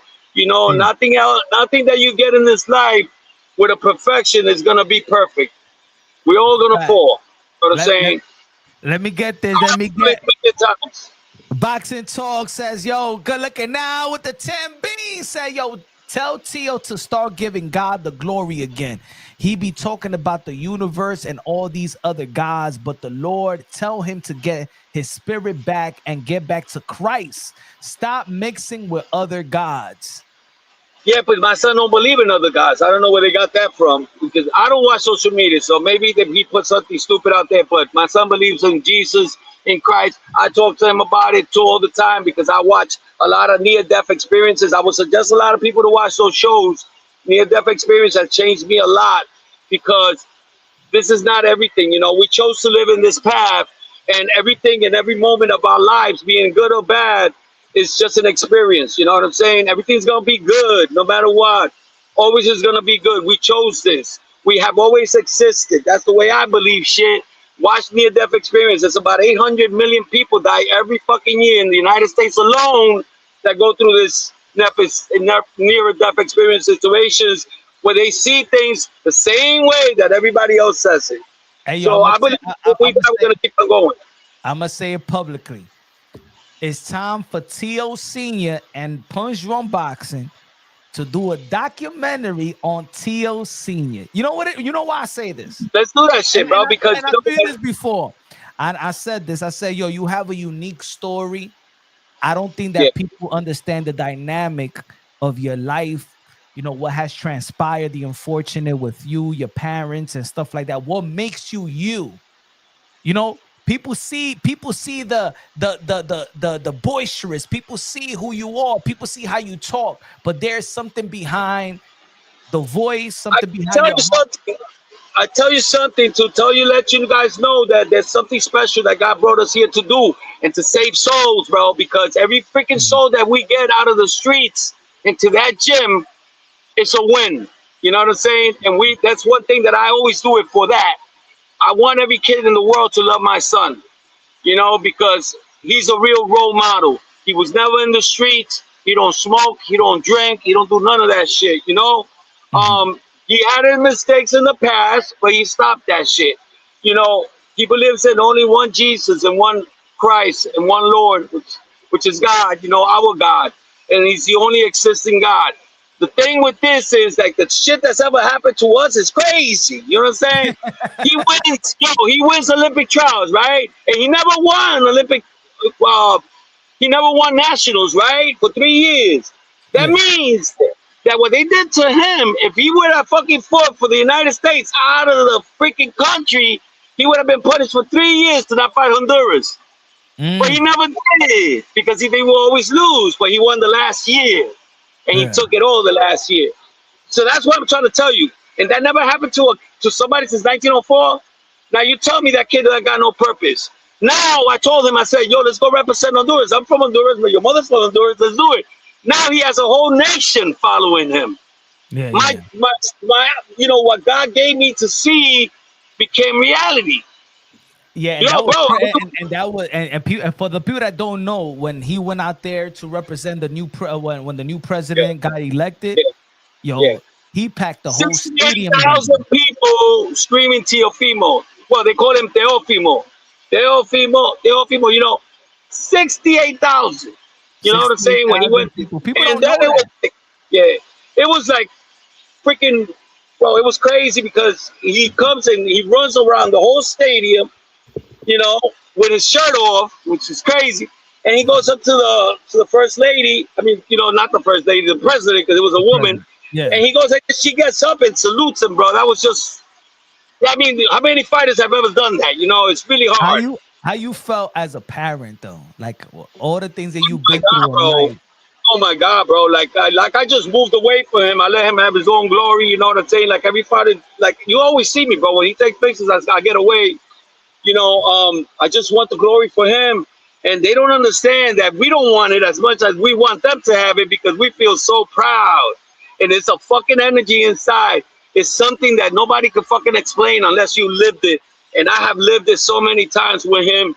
You know, winning Golden Glove Nationals, winning, you know, Olympic trials. Going to the Olympics, you know, man, how many fathers have ever even walked in the Olympic ceremony, bro? I did that shit. Because you know what? If USA would have grabbed him, I would have never been his coach in the Olympics. And I would have never walked with him through the Olympic ceremony, bro. Right there to that big freaking stadium. I got to do that with him. Bro, and I know the passion, and I know the passion because I know that your father and your mother will be proud of you. How you to be as a father. Imagine, I know why you hands on. I know why you would die. I know why you there. People don't know, but I know why you are the father that you are, and me, I'm proud of that. People not gonna understand it because they don't know who you are, but my brother, I want to tell you that you are an inspiration or motivation, and I love you, my brother. How you are a father to your son. You are one of the greatest. Well, you know what, Punch? We had to live. I know you're not my age, but you had to live in the '80s when I was a little kid, and my mother used to whoop me. You know, no, not like in the like in the '80s. Like, hey, mom, funny, but. When my mother used to whoop me, you know, and you know how we used to get whooped. So, you know, for some reason, we should grow up to doing that to our kids. But for some reason, we decide not to because we want a better life for them. You know, in those days, it was just like common to do those things to kids. You know, now you could do freaking 20 years in jail if you do something like that to your kids.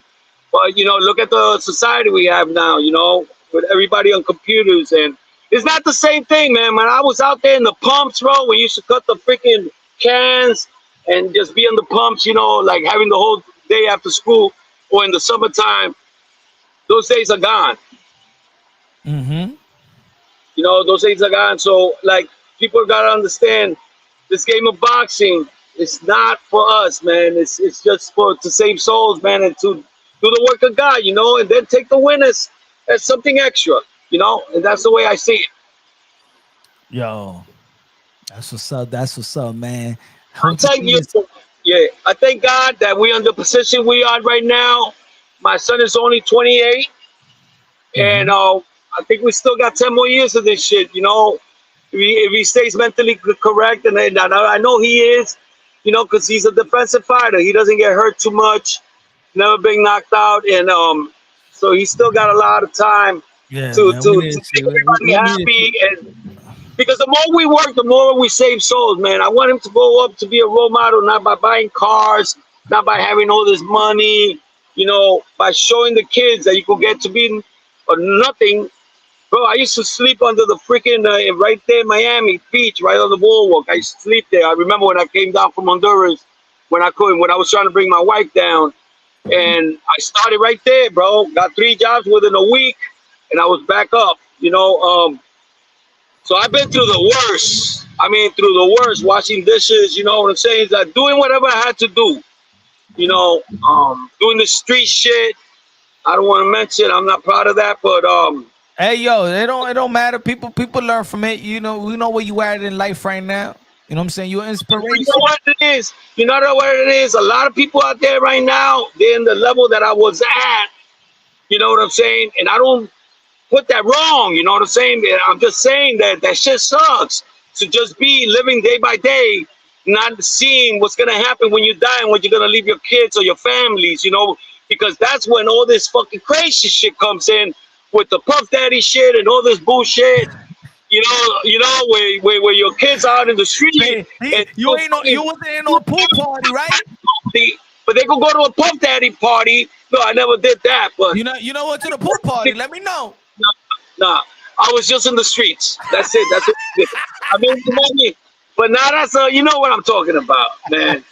Como lo hacemos nosotros, you know, vendiendo, como se dice. But you know, I remember when my family used to get up like at fucking 6 in the morning to go to work and take the RR train, and I was on fucking 4th Avenue selling, right?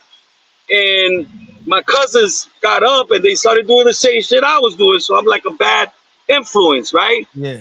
But now I consider to be paying that back and being a good influence. You know, I did it because I was out in the streets on my own. I didn't have my parents, so you know that was the only way to survive. That's what's up, man. That's what's You up, know? bro. Teo Senior 2020 Trainer of the Year.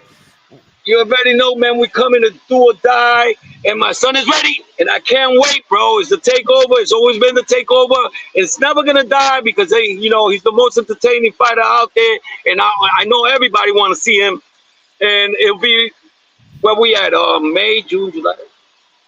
It'll be real quick, maybe 3 months, you know. So I think in September, let's see what happens, but you'll be the first one to know. Hey, you know, 147 is a lot of names, a lot of money, man, a lot of legacy to me. Bro, this kid was 13 years old beating up freaking like guys that were fighting for a world title, you know, and they were like 40 pounds bigger than him. So I always knew he could take a hit, he could take a punch, and he ain't scared to take a punch, and he could box his fucking ass off. You know, in this game, speed kills everything. I mean, that night he even had no speed. He wasn't even showing the speed. And it was just crazy, bro. I don't want to talk about it no more. I just want to know that, you know, you can make mistakes and come back and fix them. You know, you're as good as your last fight. That's what they say. That's yeah, what they say. you know? Yeah, yo, my brother. I believe that, you know, and it's been due for a long time. I told my son we should have just got right back in there. But you know, he's not ready yet.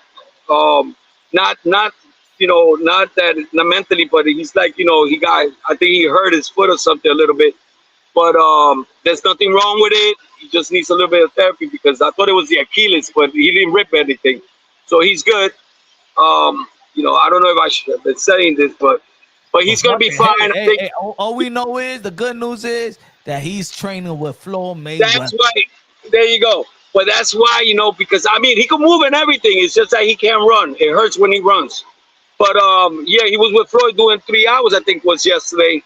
I was with him on Wednesday. Before you left. And yeah, before I left, he had told me he was going to go to Floyd in the nighttime. I should have still with him, but I had to do some things over here because I'm building a gym in my basement. I mean, in my garage.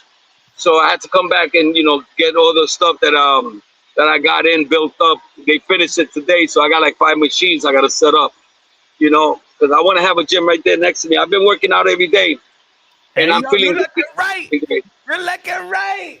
Yeah, man. You're looking right. Well, 57, bro. Mira I don't los lentes, los gafas. Yeah, baby. Oh, these are the new hats. Check them out. Hey, I got the hat right there. I got the hat of the stash.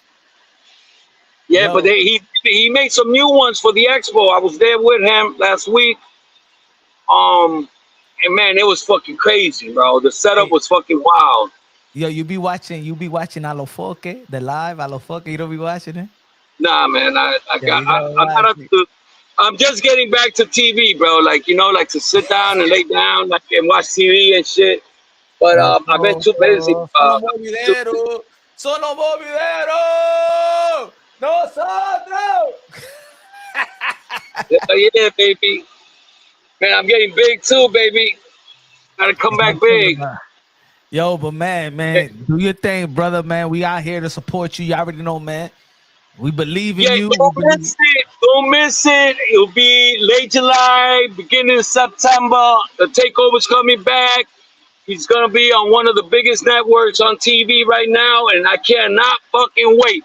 The takeover is in effect, baby, today. Well, from a long time.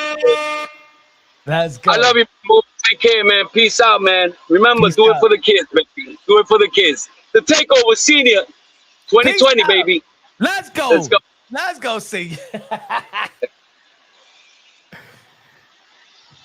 So yeah, man. Shout out to everybody. Shout out to Senior. Shout out to 2020 Trainer of the Year. Shout out to 2020 Trainer of the Year.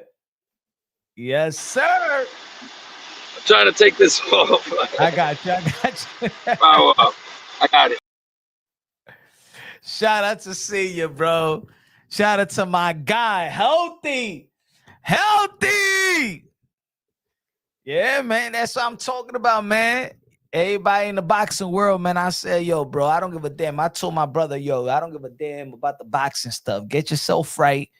Do what you got to do, man. Get back healthy, bro, because when you good and you healthy, trust me, man, your son follows, man. But he need to lead again. He need to take the lead again. You know what I'm saying? He need to take the lead again. Teo should be, hey, yo, Teo, worry about the fight. Worry about the trainer. Let Teo Senior do the promotion, bro. Let Teo Senior do the promotion.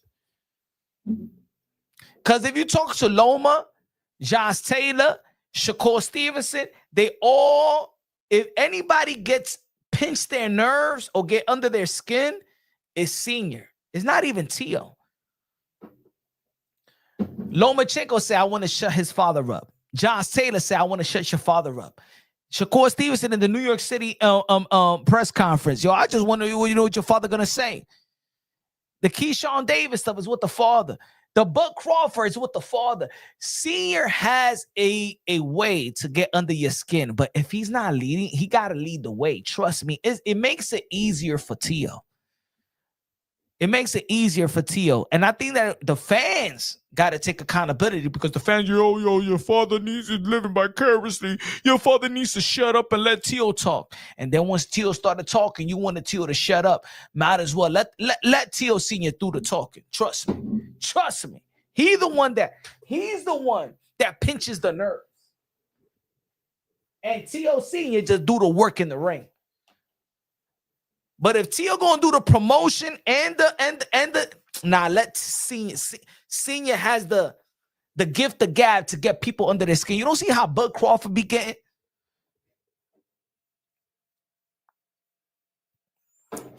Give me a second, yo.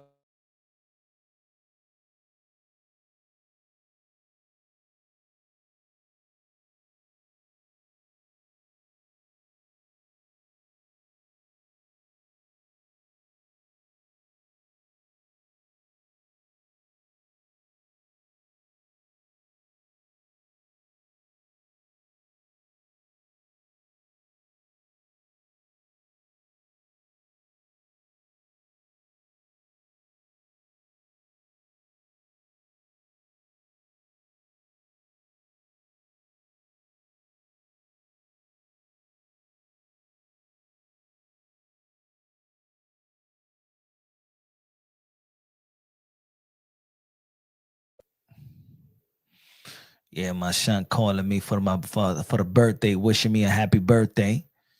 Thank you for everybody wishing me a happy birthday, man. I appreciate everybody that's tuning in today. I know it wasn't a lot of boxing talk, but shout out to Teofimo Lopez Senior showing me love on my birthday. You know what I'm saying? Show me love, man. I appreciate that, man. Like I told you, there's certain real ones, man. There's certain real ones, man, in boxing, man. There's certain real ones. I appreciate that, man. Oh, man. Don't tell me that Roman Reigns won.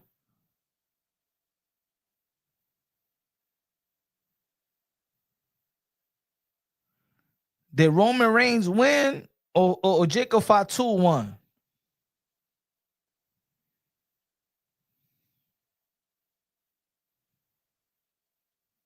Oh, man. Oh, boo. Come on. WWE is whack, bro. They be killing momentum. Jacob Fatu should have won, bro. Jacob Fatu should have won, bro. They do that. That's just, yo, every time, man, there's some storylines, man.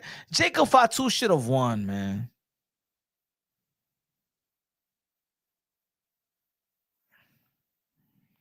They be killing it, bro. They could, just like when the Booker T lost to Triple H, bro. They kill it, man. Just like they did with Bray Wyatt with Undertaker.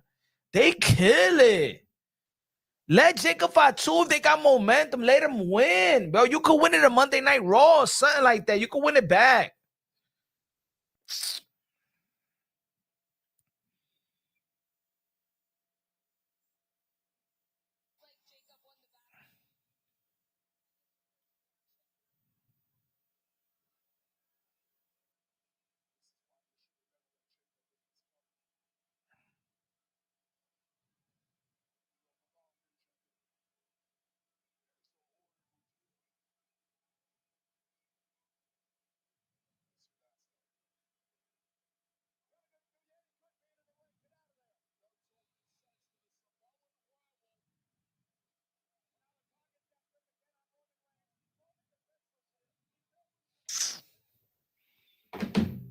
Boo. How old are you?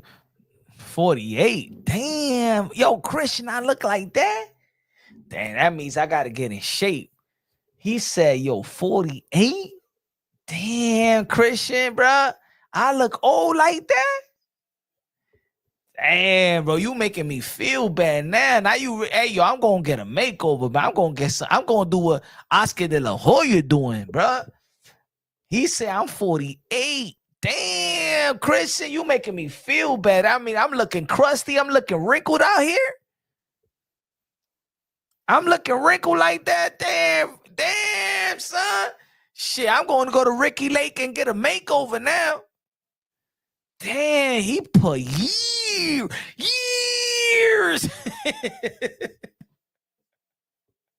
Oh. D in the building. What's good, man? What's good, man? What's good, man? Appreciate you, D, man. How's everything? How's the family, my brother D Calico?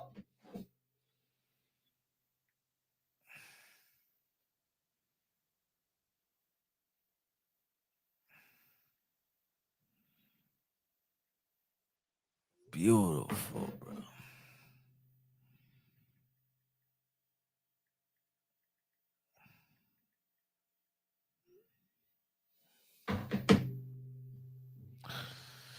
Smash that like, bro. Hey, yo, D. Yo, what y'all feel about that Danny Dubois, Fabio World? Hey, yo. I love everything about that fight, bro. Yo. That's why I tell people, bro, you don't front on fighters, man. That undefeated shit don't work, man. Danny Dubois show character. He showed, man, I'm going to take a knee and I'm going to gather myself and put myself in best position. He believed in his game plan. He believed in his coach, and he believed in his ability to catch up. Yo, man, I got to give a lot of credit to Danny Dubois, Sir Charles, and I got to give a lot of credit to Fabio Worley, bro. He got one of the best shin, the best will, man. Any fight. Hey, yo, I'm going to say it like this. 90% of the fighters would have quit. 90% of the fighter would have said, you know what? Just stop the fight. I'm going to see that fight like 3 more times after this live, man. I'm so proud of that. And I'm so proud of the UK fan base, man. The UK fan base are so special. You see how everybody cheered, yo. And this is what I'm going to say, man. Deontay Wilder has that same heart, man. Deontay Wilder has that same heart, but American fight fans don't appreciate that. That's the best heavyweight bout that I've seen since the trilogy of Tyson Fury and Deontay Wilder. We got to get back in the sport of boxing as a fan base to appreciate character. Everything is not about winning and losing. It's part of the fucking game. Winning and losing is part of the game. Not everybody going to be undefeated. Forget about that. Floyd Mayweather undefeated is the Andre Ward undefeated. That's not, I don't watch boxing to see who's going to be the undefeated. I watch boxing to see a great fight. That's it. I watch my whole life to see a great fight. Because you lose doesn't mean nothing to me. I don't care if you get dropped. I care that you get back up. You in a fight, you're supposed to get hurt. You're supposed to get punched in the face. You're supposed to. People need to get away from that. And look at when we talk about the fight of the year, there's gonna be the fight of the year. Just like Conor Benn and Chris Eubank Jr. was fight of the year. It's the fight we win. Like, yo, folks, we, the fans, win. Forget about the Danny Dubois and Worley. We won. Tyson Fury versus Deontay Wilder, the trilogy. We won. Wilder, Fury goes down. Wilder goes down. Go. We won. We see a great fight. But what we do out here as an American boxing community is that we kill everything, bro. Oh, if he gets knocked down, he's weak. He don't got a chin. He don't got... Yo. Look at how the UK treat Derek Chisora. Derek Chisora got what? 14, 15 losses. But they love him out there because his will. Deontay Wilder got that same will. But no, oh, he a bum. No, he don't know how to box. No. Come on, man. The heavyweight division is alive and well, man. And you know what? Usyk shows heart. Tyson Fury shows heart. Wilder shows heart. Fabio shows heart. Danny Dubois shows heart. George shows heart. Zhang shows heart. Hey, yo, man. Forget about that undefeated. I don't want to see no undefeated. I wish everybody get a loss so everybody can forget about undefeated.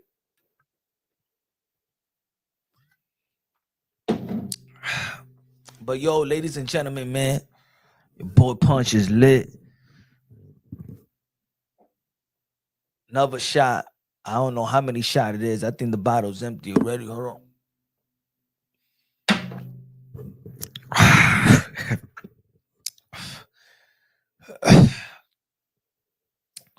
Shout out to everybody showing me love today, man. Wally up, yo, bro. Yo, his face, and you know, yo, D. You see the corner, you see Davison, they all was vouching for him to lose, bro. Not lose, but like, yo, all right, let's throw in the towel. Bro, it was beautiful, man. It was beautiful. It reminded me like Amanda Serrano on that Katie Taylor, the second fight with her cut. And I was in the back after the fight with Amanda Serrano when she was getting stitched up. And yo, it's beautiful to see warriors, man. I give a lot of respect, man, to warriors, man. Like, that was a beautiful fight. It was a beautiful display, man. Because Danny Dubois it's nothing more beautiful to see. It's nothing more beautiful. And I say beautiful, the word beautiful, because it is beautiful. Ain't nothing more beautiful seeing somebody overcome adversity. That's like when you see us regular people, we could be like, yo, down and out.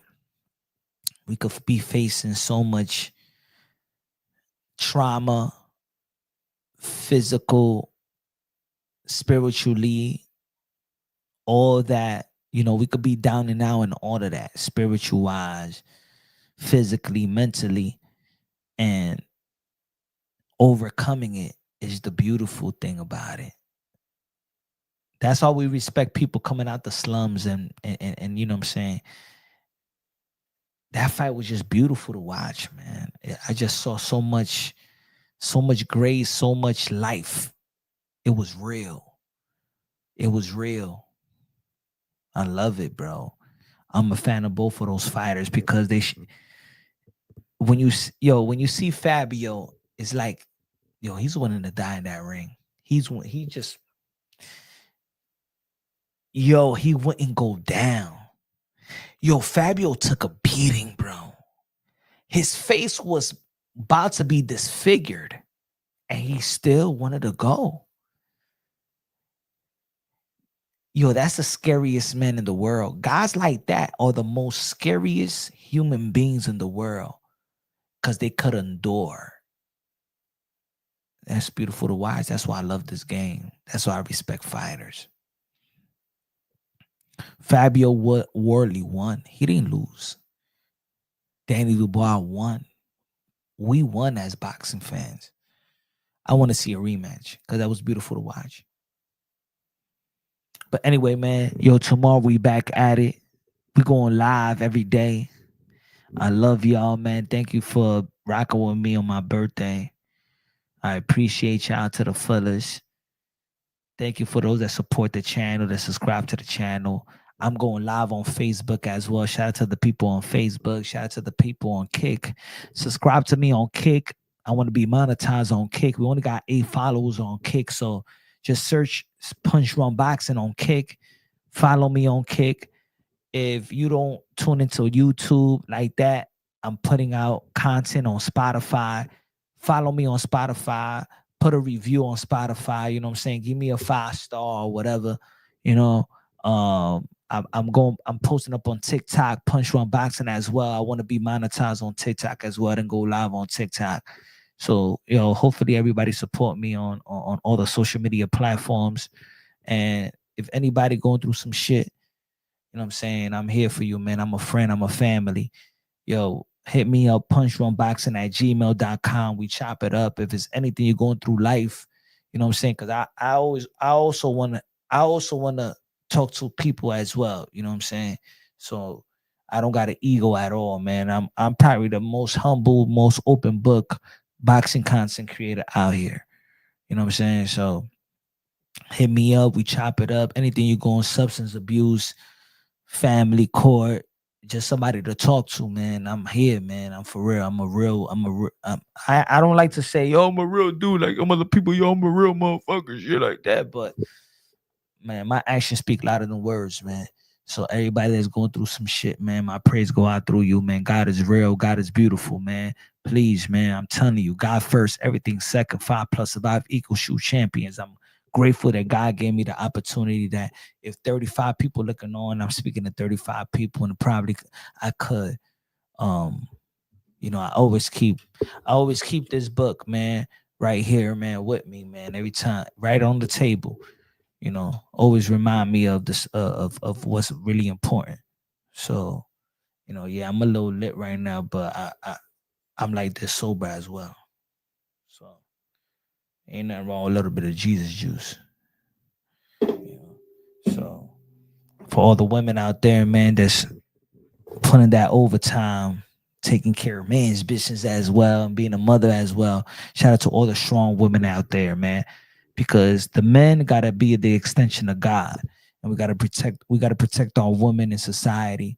I think that men have lost their position, and that's why there's women that don't even trust men no more, man. Because we forgot to be righteous, we forgot to protect our women. So, men, we gotta be the extended of God again. Protect our women, because women The women need our help. The women need our protection and security and stuff like that. So shout out to all the ladies out there and all the mothers, man. Happy Mother's Day. Every woman out there, man, is beautiful, man. Everything God created is beautiful. When we go away from God, that's when we turn ugly. I've been ugly before, you know what I'm saying? But everything that God has created was intentions to be beautiful, man. Men, women, and children and stuff like that. Love you. And have a great night. I'm back tomorrow. Peace out. Time to grieve. I want to think about my grandmother. I want to go, but I want to listen to bachata all night. Love you. God bless, and on to the next.